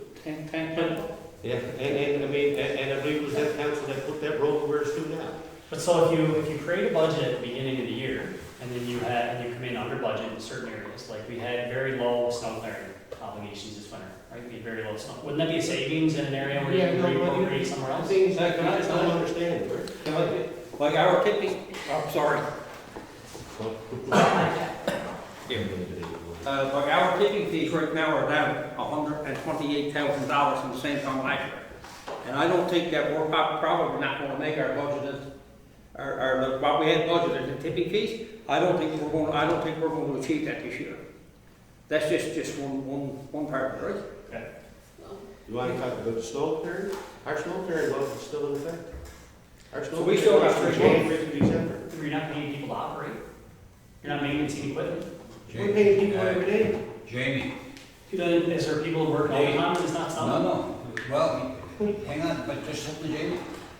Like, see, this is the whole, like, people out there are making all kinds of accusations about it. Look, we have a budget for snow removal. We've gone through, I think our financial personnel, we've gone through a little over 60% of our budget. We still got October, November, and December in this physical year. And I can guarantee you, if we have an October, November, and December as what we had in 2018, we will be well over our snow clearing budget for 2020. And I think See, that's the kind of thing that, like, I've got to take into consideration. Look, the other year, one of our snow removal piece of equipment caught fire and burned. we had to go and borrow another one. Like, all these things, like, we gotta be ready and we gotta make sure that there's gonna be things there that we can do to have enough vehicles to do the roads, to do the necessary water and sewer. Michelle, do you not know how much money's left in the reserve fund? I wouldn't know until we have to ask Nikki that question. And we're not asking you to blow the budget. I think we're asking you to look at the option and see what it would cost and see if it can be accomplished. I think we all understand budgeting, we all understand there's certain restrictions and limitations, and as I said before, you know, we can compare or try and say one thing is more important than the other, one thing is, you know, so it takes priority. But by doing that, instead of just focusing on the one project, what you're doing is, again, you know, taking a situation and saying, well, this is the best we can do, so we'll do it not to the best of our ability, or it won't be the best possible solution. And that's within the budget, and that's not necessarily the best way to proceed. So I think all we're asking is that you consider the option and actually cost it out, and see how much more it would cost and whether there is any availability or room in the budget to do it. And I think, again, it has to be looked at somewhat separately from Court Real, because it was supposed to be it's a project on its own that there was a budget for and there's funding for. And I know the town pays the additional, but again, maybe with the economic issues that are out there, maybe your tenders are going to come in lower. You don't know that because people are going to be desperate for work. You don't know if it's going to be a situation where, because there's a limited amount of projects on the go, that maybe you're going to get really good tenders. Maybe you're not. But if you don't put it out there, we're not going to know. And then we're going to end up with something perhaps less than we could have had. And you know what? I can't speak for council, but I can tell you this, that if our tender comes in low, I will be one of the first to go to council and say, hey, listen now, we heard the concerns of what the residents down there wanted. Okay. What else can we do? What else can we do? But can you not cost out the proposal and see what that would be? It's already there. It's there. I think, and the way the budget works with municipalities, it is. No, the consultant went out and he done all the estimates on the different components. So can we have a copy of the road map that shows a 15-meter buffer of trees from the survey line that exists? Sure. A copy of the plan that runs parallel 30 meters center to center away from the survey line? Sure. Okay. And I could just add something else with regards to the finances. We've also got a lot of businesses here in town now looking for tax breaks because of like our bars, for instance. They've been completely shut down since March. Some of our restaurants and we got people coming at us now looking for, you know, some sort of tax break. So I mean, we got to consider that as well. So, you know, that was an unforeseen expense that we're probably going to have to deal with. Yeah, I mean, there's a number of things. You can get Pumping a lot of money into healthy waters. yeah. The state is receiving a good chunk of change, I think at least 290,000. Am I correct? And that's a beautiful asset to the community, a green space. Over 5 or 6 That's years. non-revenue generating. You know, it's something that promotes our community and it makes it green and people want to walk the trails. And I guess that's kind of what you I'm won't find saying. anybody that argues that that's a I'm good trying to idea. say that money is going into different areas, so it's being done in a green space area, so we have to think about these things as well. How much of that trail is gonna be tore up, Jamie, do you know? Did you measure that by any chance? No. I don't know what the road right away, because So all that satellite stuff is images that going we down. see usually only go 9 inches in. We don't see the whole 1 kilometer satellite image. I want everybody to understand that that whole trail is gonna be gone. There will be remnants of the trail on the other end. And even going up the side of Court Real Road, the snow broom trail is gonna be impacted. I don't know, Randy, if you ever talked to Greg Wheeler after. I did talk to Greg, he was out of town, I had trouble getting a hold to him. So when I finally got a hold to him, probably last week, I said, I should have a more detailed set of drawings towards the end of this week. And I was talking to CBCL, they said, yeah, it might be end of this week, it might be early next week. I told Greg that when I get these drawings, we can sit down and have a look and see how it's going to impact the trail, or any of his trails, and see if we can mitigate against any There's no way to avoid that nice, beautiful ATV walking trail down there. You're gonna just go right through it with that new road. And that's sad. Just about that. So, I won't drag it on. So your Kelland Drive extension, is that starting from Hamilton River Road all the way down to the existing where it is, plus right out to Courtwheel Road? The extension, what we're talking about. All of the whole building? There's two different projects. Yep. There's first project, is the Kelland Drive extension. Yep. Which is $2 million. Okay. That's why it's budgeted for. Yep. And that's cost shared between three of us ago. Yep. Any additional cost, as per the agreement with the federal government, any additional cost has to be borne by the taxpayers of this group. Yep. Additional cost. There's another contract, which is a $2 million contract to resurface Kelland Drive right from Hamilton River Road. Okay. Right on down to the new extension. Yep. The whole road will be brought to an arterial Yes, extension. to Fukushima. The extension includes the recap on the. Yeah, the recap, yeah. Yeah. Recap is included with the extension, that's the way they fund the projects. Okay. There, I don't be coming, but the reason why we're doing that is that our engineers have told us that. No. If we do it now, we can expect to get. I understand that totally. Yeah. So, that being said, the redirection of transport trucks, are we gonna expect them to use from Hamilton River Road down to the extension on the Courtwheel Road and? Because right now, Okay. Courtwheel Road, neither was Kelland Drive for that matter. Yep. And as you can appreciate, I mean, this town wasn't built for transport trucks. No. Right? I mean, we initially, and so now we live in a different world. We have trucks bringing everything in, and we're not coming out of home anymore. No. And so Kelland Drive, when it was built, was not built to a standard that was even acceptable or even safe for school buses. Okay. And we have a school up there. No, that's right. You know, So- I mean, so right now, the new road, like, once this road is done, will be brought to an arterial road standard. Okay. It will be as good as any arterial road across. So what will you be doing with the intersection that's gonna be from Hamilton River to Kelland Drive, uptown by Ultramar? You know what? No, because I just heard you say that you can't really move a pole line. So if you expect trucks to turn there, you're gonna have to drastically take that pole line out of there, because they will not turn with traffic turning left and traffic turning right, rush hour. Trucks will not access that. They will not access it the other way. Your lights are too close, Randy? right? Yeah, I can add to that. Actually, that's one of the issues that are under consideration by the consultant. Mhm. So that intersection, the Loring Drive lights, Mhm. I told them to have a look at that, and I also asked them to have a look at the Grenfell, Hamilton River Road intersection.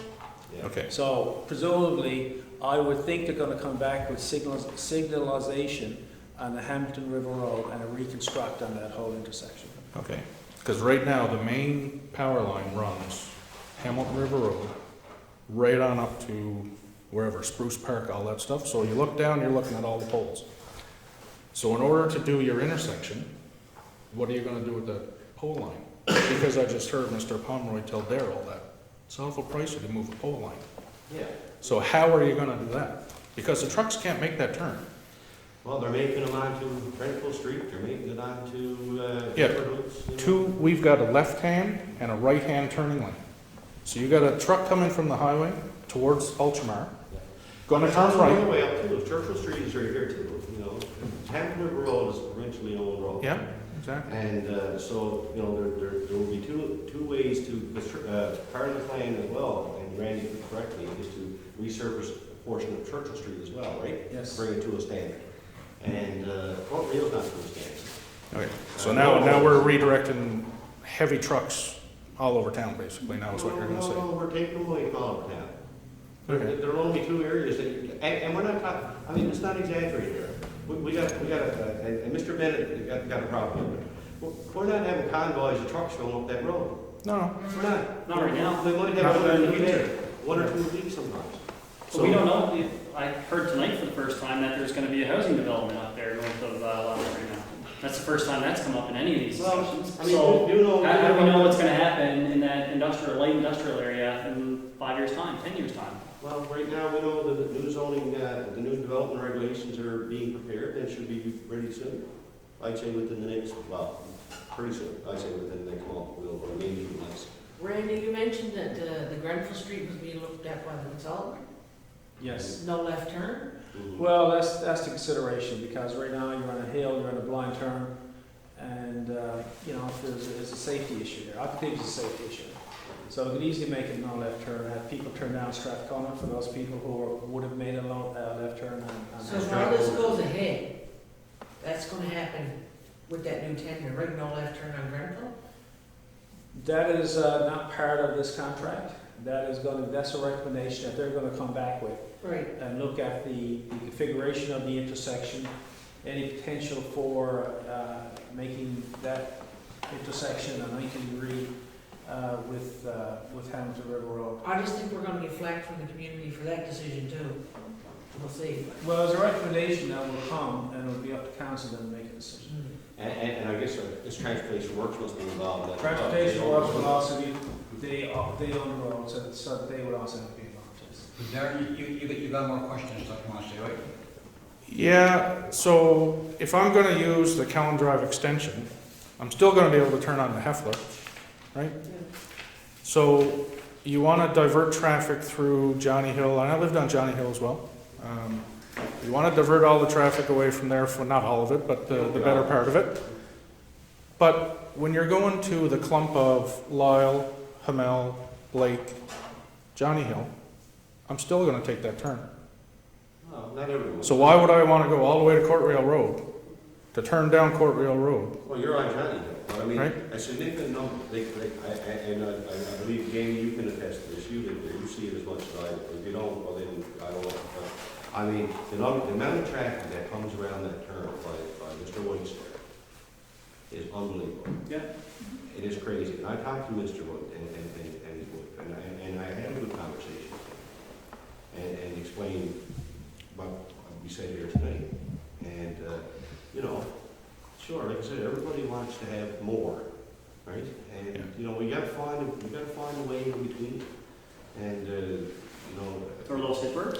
The first thing you said tonight was, well, I think you eliminated that first option because you couldn't do it anyway. That is not true. That is false. And it's unfair to say that.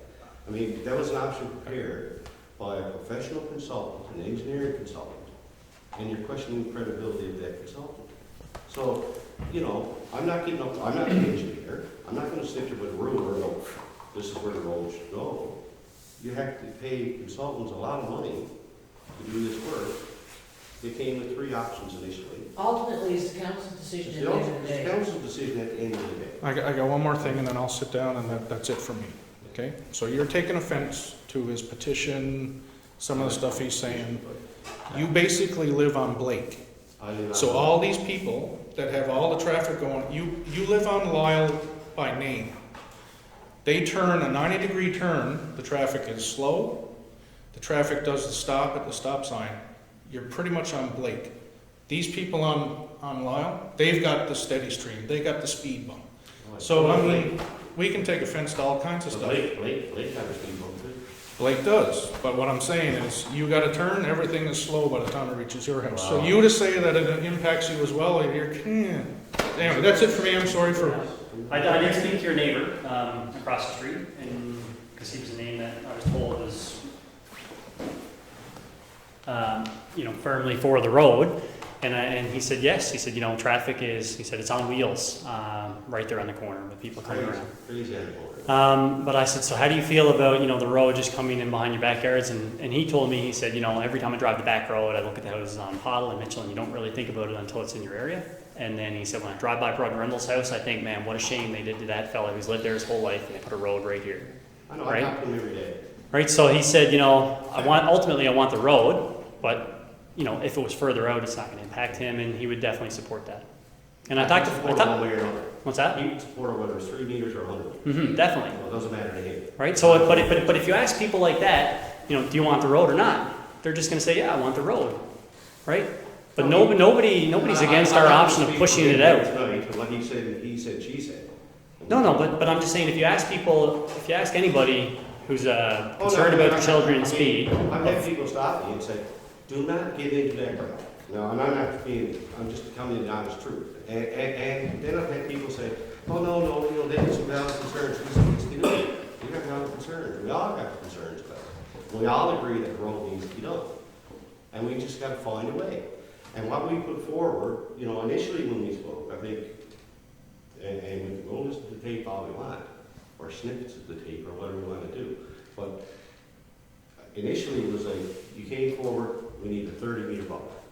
So this is what you were pushing at me. 30 meters was what we heard constantly during the. I think if you listen to the audio, I would say, why are we arbitrarily talking about a 30-meter buffer? 30-meter buffer. And I think the 30 meter was a number that the consultant arbitrarily came up with. In between, So my thought was that after that public consultation, we would have had a bit back and forth about what's a good option.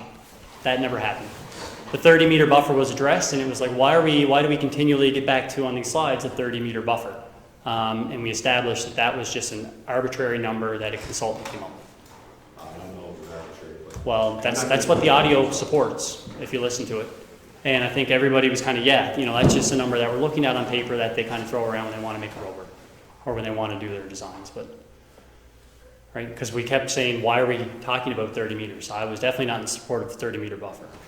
But I would have hoped from that public consultation that we would have collaborated after that to see what could be a viable option, and that never happened. And now tonight, we're saying, this is what we think is a viable option. I understand, Jamie, and I commend you for taking this on and trying to champion this, but you have to realize that, look at the position that we're in. And we have to take into consideration not just concerns of you or the concerns of anyone. We've got to look at everybody's concerns and the financial viability of this community and public safety. There's a lot of things to consider. So I don't know. I mean, if you have a consultation, and I've been involved in the consultation process for 30 years. I've been at all levels of a consultation. And the province comes in, we're going to do a pre-budget consultation. They come in, they sit down, put everybody in the room, they talk, they say, they go away, they reach their budget. They don't go back because some don't like this, some don't like that, the whole public consultations. As a council and as Councillor Thompson, we were elected to make decisions that may not always be what everybody wants to do. But at the end of the day, that's why we're here. We're the ones that went out, put it on the line, try and do what we can to improve our community. I just want to put on record, Jamie, seeing Christina brought it forward about communication. You are right, and if you listen to the audio, it was said that we would come back. Not, this is what we're doing, like you're lumping. It was said in that meeting, but due to COVID or whatever happened, there was some miscommunication, and you're right, communication lacked when it comes to this issue. And I've been involved in public consultations too, and we're here to listen for the second time around. And I would think that we're going to leave this meeting tonight and have another discussion. I would think, because not all of council agrees with this option, so that's where I'm to. We can repeat ourselves over and over and over here tonight. We're not going to get anywhere. 5 and 6. 5 and 6 agrees. For option 2. And Jamie, look. Jamie, I'll say something. No, go ahead. 5 agreed for one of 2 options. This option that we presented. And we're saying, but you didn't have a third option that we're talking about. Okay, more than 3 options, Randy? There was more You than didn't one have option. this specific option. Right now we're preserving a trail. So you can leave here tonight, you were just told, 5 out of 6 supported this option. Lori's not here tonight to defend herself. I don't know what she would say here tonight about the option, but I do know that she fought tooth and nail for better communication. And I want to say that on her behalf. Yeah.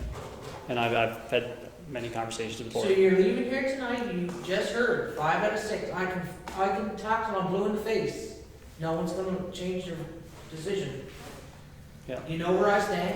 And we're going to leave here tonight, and we're going to keep moving forward on trying to push that we want this third option looked at, considered. We'll keep gathering numbers, and you guys can either entertain that or not, but you're going to turn away a lot of concerned community citizens that want you to act in the benefit of our community. And if you don't do that, then you're just telling people that you're not willing to listen. And I feel like, we try to do this, we try to make this change, and then if it doesn't work, then citizens are just feeling like, what's the point of fighting for something that we believe in anyway, right? If you say, okay, let's look at that option, let's entertain it, potentially vote on it, then you have 400 plus residents and voters that say, you know what, that's a good decision, I support council, I'm happy with council, I feel pride in my community, and you make people want to volunteer and do different things and, rally behind your community. But right now, I just feel like you're gonna disillusion people by not listening. And that's what I think it'll come down to. Well, I'm gonna have to make a statement here, because I disagree with you, because whatever the information, send it to me before I get to make my vote. I'm basing it on the safety of the residents, which is my number one priority. I base it on the money that's given to us by the provincial government and capital works.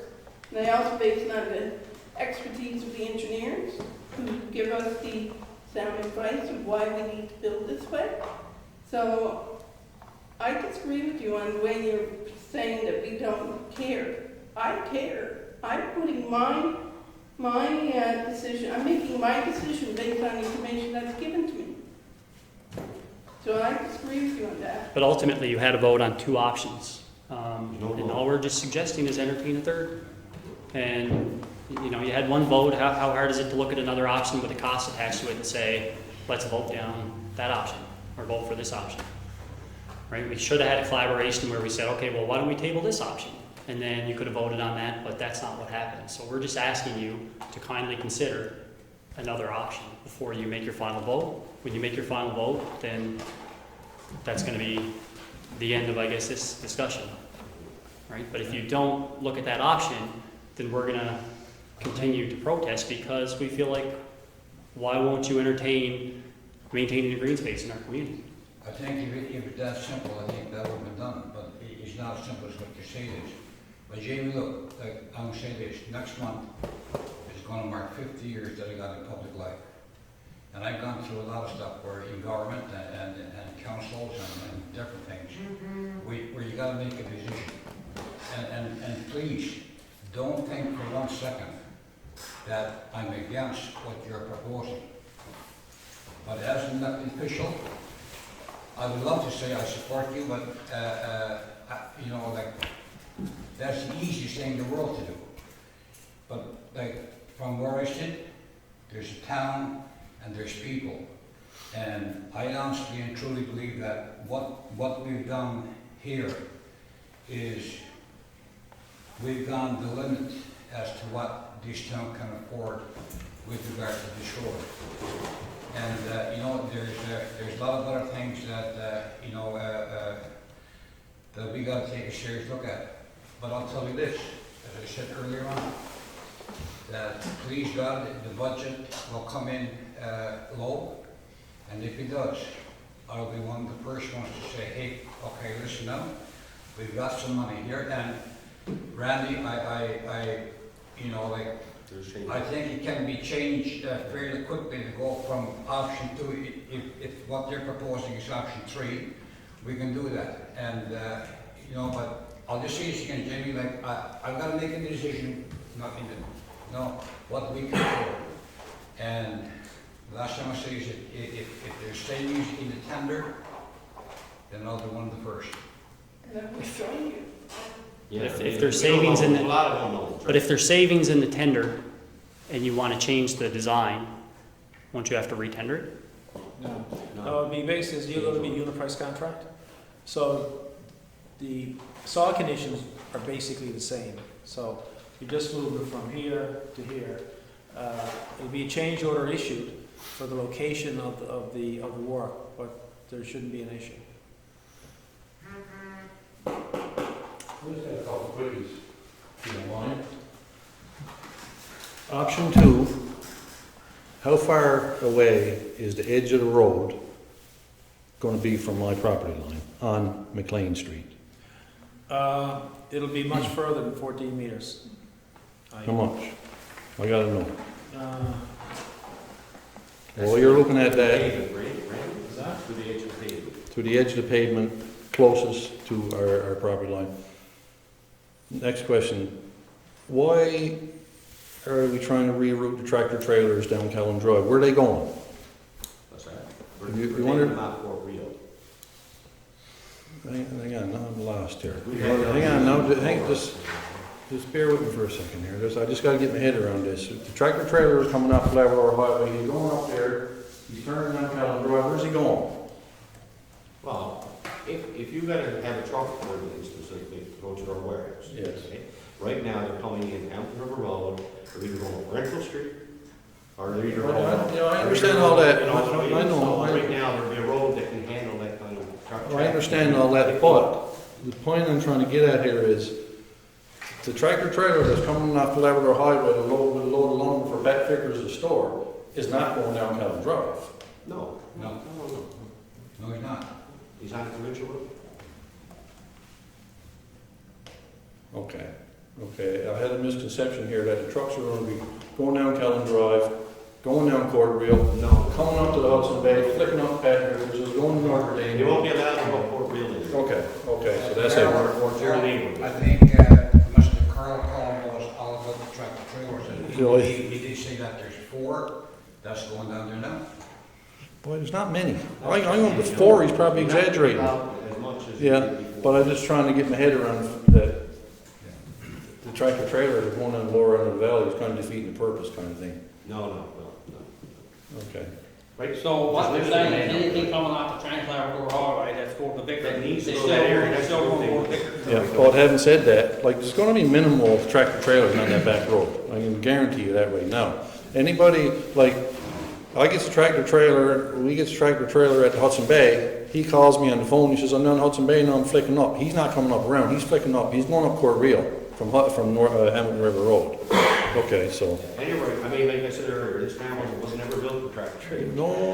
And you talk to truck drivers, I mean, Yeah. my brother-in-law has been a truck driver for 45 years, and like, you know, you come here and he said, I don't know how he does it. Yeah. He said, I wouldn't be allowed to drive in, go into, like, he said, I don't even know what it looks like going in St. John's. Well, I can tell you a story now. I was stood behind the counter at Bennett's over there when I was a young feller, and Herb Woodward, if I'm not mistaken, Herb Woodward bought the first actual tractor trailer in town. It was parked right across the street from Bennett's back in the day, and that was a big deal. Like, it was something to be seen, but now they're everywhere, of course, but the more we can keep them at the lower end of the valley. So that back road is not gonna be a stretch for tractor trailers. I can tell you that right now. It ain't happening. Anyway, I won't take any more of your time on that, but I'll just, from McLean Street, the back of the property line on our property to the road, I just need to know roughly so I can go out and walk it 38 meters? Is that, It would be 38 meters from the back of your property line yeah, to the edge of the asphalt. From okay, the edge so of the asphalt, you got another 5 meters for your ditching. 15, So you got 33 meters, basically, 33 plus 2, 31 meters to the top of the ditch. 31 meters. That's To the what, back. three-ish for a meter? Three and a quarter for, yeah, okay, okay. 100 feet. 100 feet. Okay, okay. Carol, this will be right doing your fence, that easement there, that Yeah, trail, and the next one too is right, you're gonna go right through that. You say 33 to Randy? Yeah, it's I don't know. I think you'll be closer than that survey line, the road in line here. yeah, but the little trail that's right behind our fence there now, that's all gonna stay, obviously, if it's gonna Yes. be 100 and something feet. Everything will stay Yeah. right up from, About 120 feet or something. Yeah, right, okay, so to the edge of the gravel off the, yeah. on the top of the ditch, and that's Yes. what we're looking at. So everything beyond the ditch in towards your property line, that vegetation, that treed vegetation will stay. Will stay. So that's why some of the concerns about the dust probably won't be as severe as what you think, because everything at the top of that ditch is still gonna stay, that treed vegetation. Just vegetation. Yeah. It's not big grown trees. Yeah, and there's not gonna be disturbed, right? The No, way, but I'm just saying it's very minimal. If you were to go On our end. on our end, it's very minimal. There's no grown trees, it's shrubs. So what's the difference on the other end, towards at the end of Lyle, by Mr. White's house and those first few houses? What's the distance from the back line to the roadway there at the edge of the road? 25 meters, isn't it? It's 25 meters. 25 meters. 25 meters to the edge of the road. Or 25 meters to the ditch, or 25 meters to To the the edge? ditch would be 14, 70, 23 or something? it would be about 18 meters to the top of the ditch. So that's a significant difference from the other end. Yes. The road kind of moves further away. So there's not gonna be very much space there for vegetation or anything else, really, the trees. Just saying. No, right now you have probably about 20 meters there where it's that trail along the easement, or 20 feet, I should say. So you'll probably have 7 meters, so you'll have another 25, 18 meters of brush or trees or whatever's there now. So that first 14 meters won't be cleared. I mean, there's a lot of things could happen. I mean, maybe there's other things to consider too. I mean, at some point, you know, is there some consideration to putting in trees there? Like, if you go up to what was done up where, remember when they had the forest fire up behind the woodworks there, now they plant those trees? My God, it's beautiful up there now. Because the trees are huge.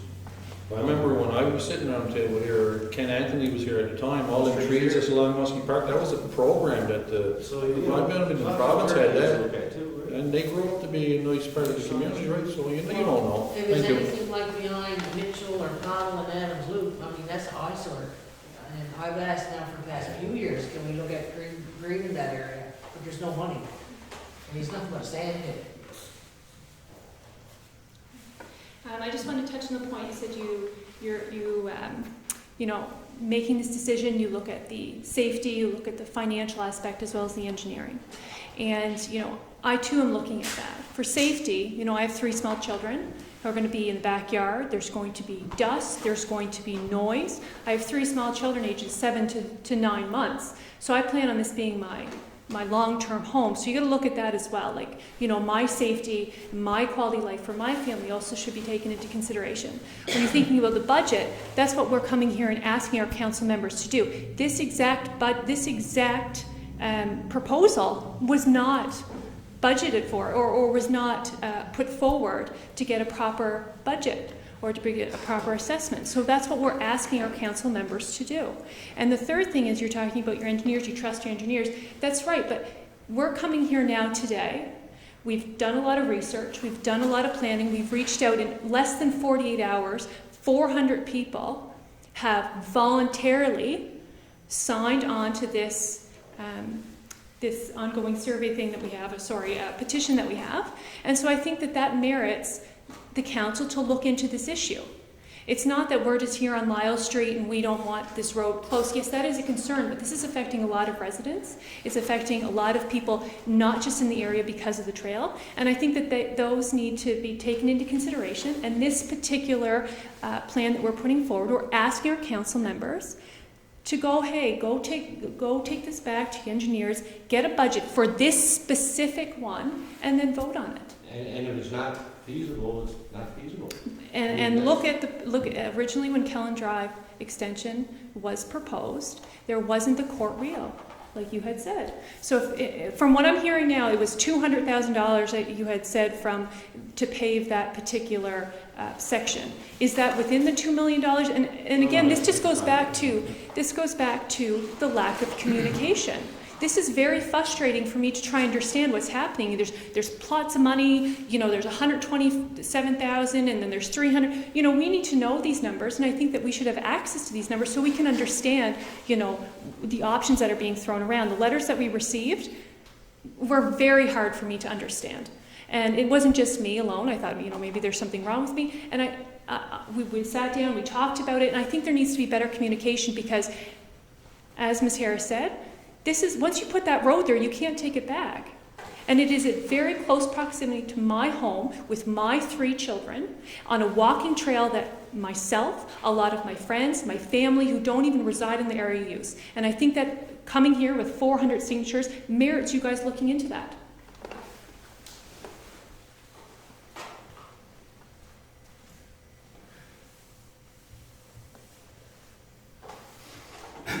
So,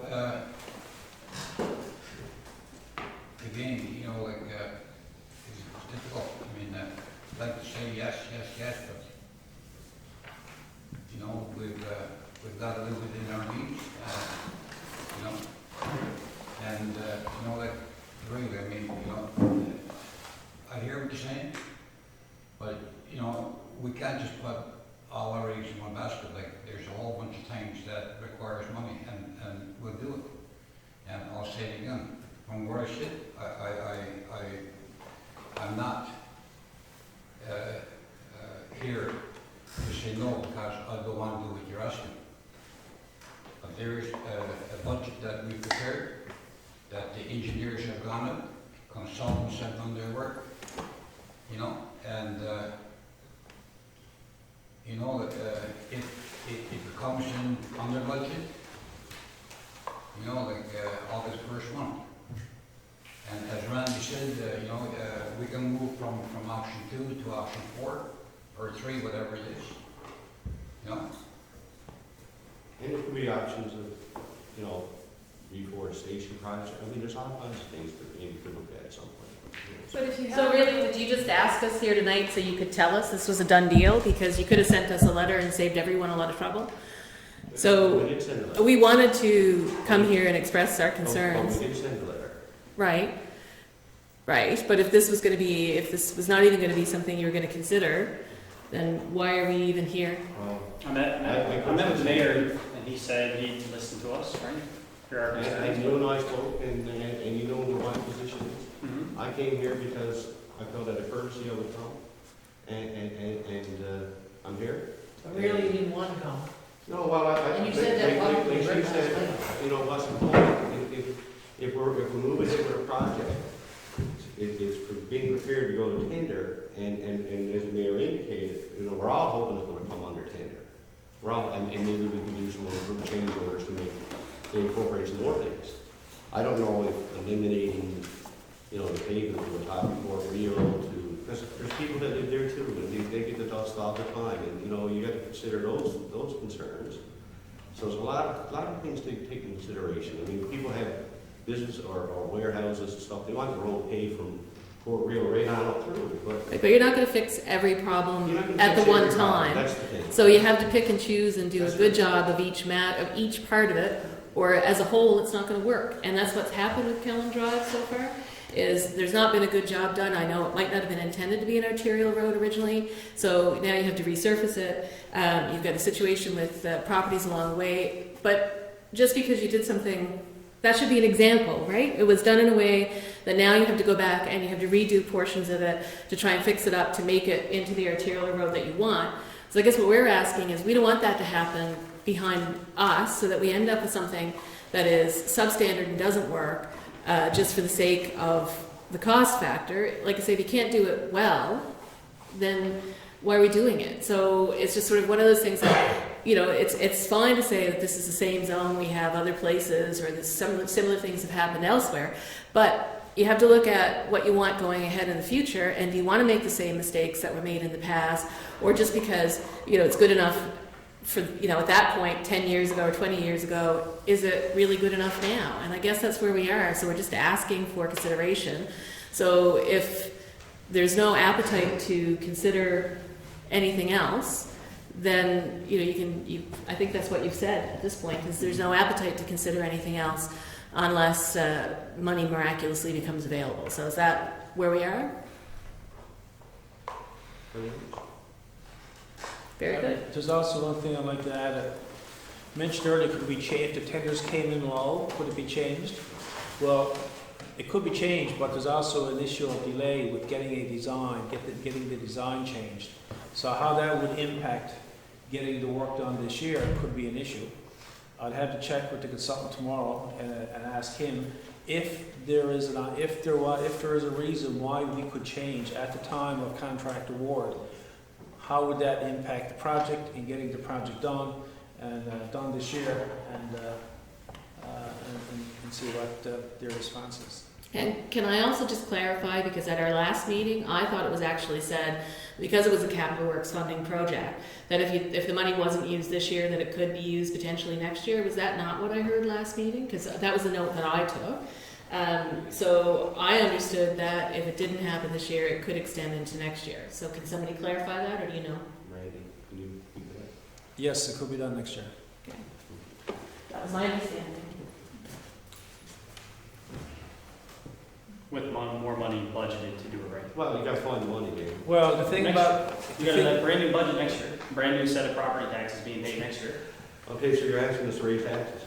I'm not asking you to raise, I mean, Well, how do you get revenue? well, where are you, you're divvying money to help waters, you're buying Okay, so vehicles, we're like, so it's, you We must have be. to go else have to suffer. You must be able to say, okay, well, let's not buy a vehicle this year, let's put money here. Can't agree with that. I don't understand how you can, How can we take money out of other projects that are priorities and just do one as a priority? you don't have a budget for next year yet.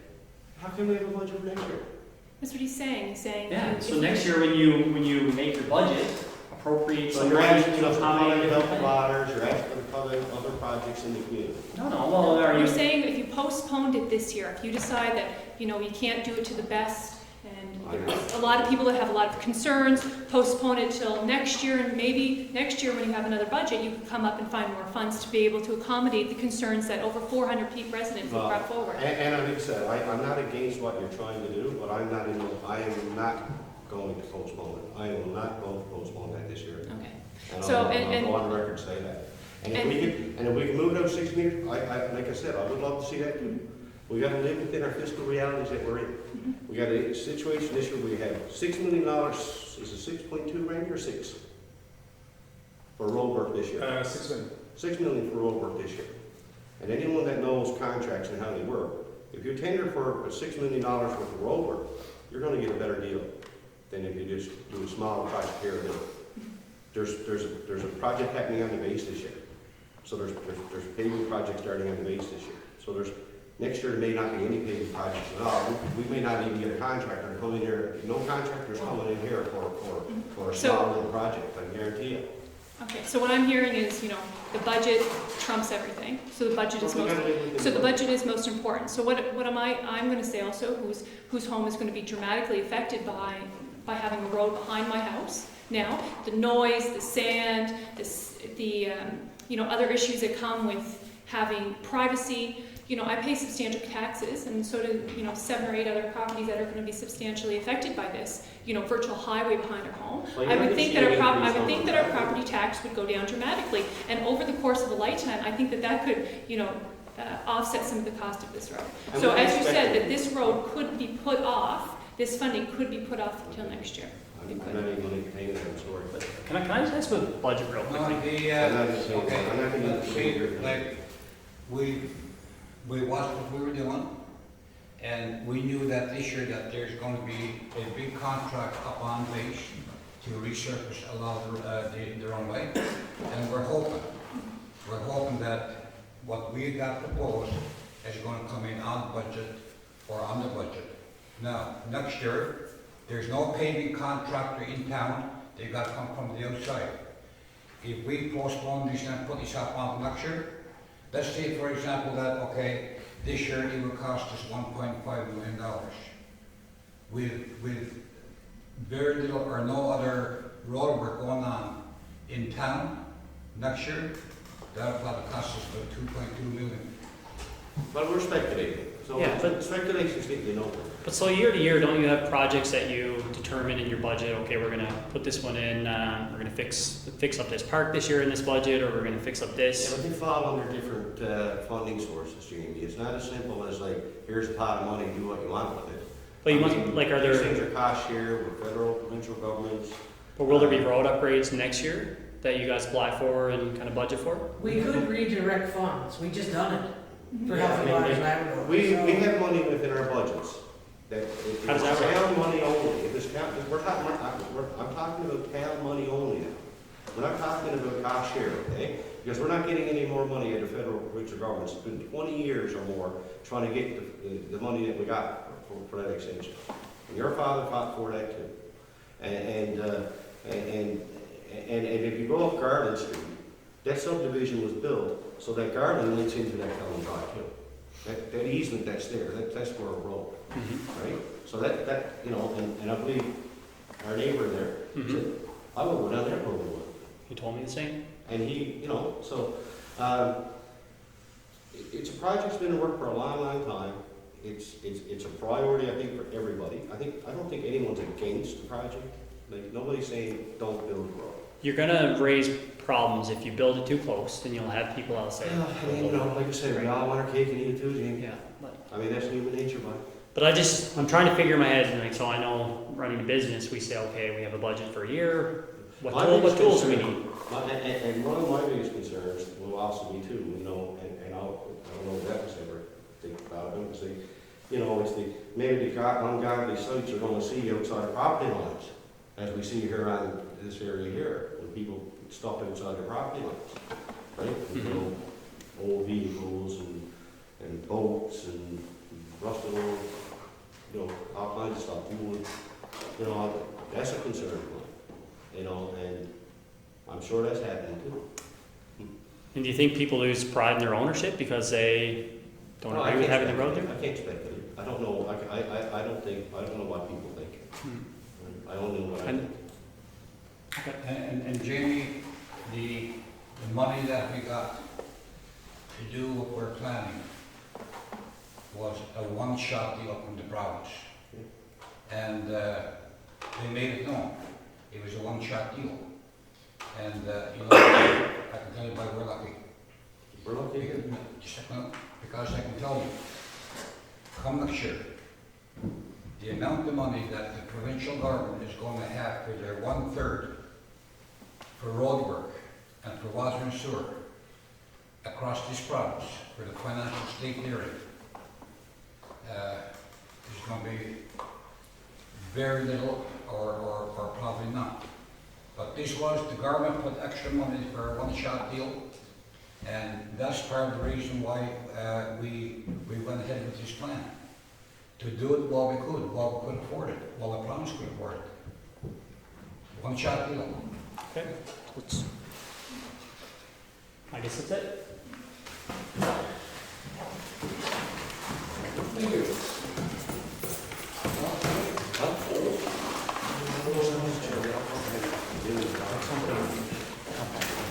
Thank you for using the mic. It's just so serious. Yeah, even the small shows the overlay, the blue versus the yellow survey. Absolutely. You should copy that. If you want, just put it to Randy on the Do that. I got your email address, I'll send you the 15 meter, the 30 meter, and the 60 meter. I'll send Because that I to you think tomorrow. 60 meter, we're not asking for that much, right? Yeah, you can probably, you send me back the location. I'll go back to the consultant. Should be somewhere between the 30 and the 60 meter. So, you But can, we just want to see the cost. Because right now I feel like there's a lot of these top numbers. We don't really understand. If we can say, okay, you want to put this road from what we're doing, then this is the figure because of this, because of that, then it's easier to wrap your head around. But when you can't see that info, then it's just sometimes throwing around numbers that financially are hurting. Well, when you're getting into pluses and minuses too, right? You know, we get a 287 increase, this 62 say for the asphalt block. Then you're sort of getting into another set of balancing. But I was curious, so I couldn't say for sure your yellow line, which was the survey line, does that match the trail? I just overlay it. Yeah, so So I just put 20 and 20. is that the yellow one, the trail that like the bar or the trail that you showed pictures of, right? Yeah. Yes. just send me a picture of When that. I plotted the road, I I agree, just Jamie, that'd be helpful. I just used a ruler and just went 30 meters past that. Yeah. Just send me that sketch, what you had I'm done. not disagreeing with the yellow. I know. And I understand, it's not personal, I mean, it's like, I gotta, And I don't got think a job to it's do. I personal, mean, right? Like, I was understand. elected to do the best I could, and I'm trying to do the best I could. And we've gotta be fiscally responsible. Last year, we had to raise taxes for the first time in 20 years. I don't wanna be in a situation, you don't want your tax, I don't want my tax. I don't want No, anyone. and I mean, we still have 2 undeveloped lots, right? That would be more tax dollars coming in for a year. Yeah, but there's no, listen, the market dictates that stuff. Listen, my wife's been in real estate for 20 years. And I mean, you know, the market dictates that stuff. The road's not gonna make no difference. And All the- not in this my town, property. not in this town. Come on. And Danny White, I'm sure will be a hill. Well, I talked to You should have a Danny. I direct. talked to Danny.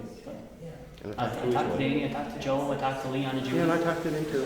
And they all told me Judy something went out of her way and different. sent me an email. I got a paper version of her message, that she doesn't want to be misconstrued. Who's that? Judy White.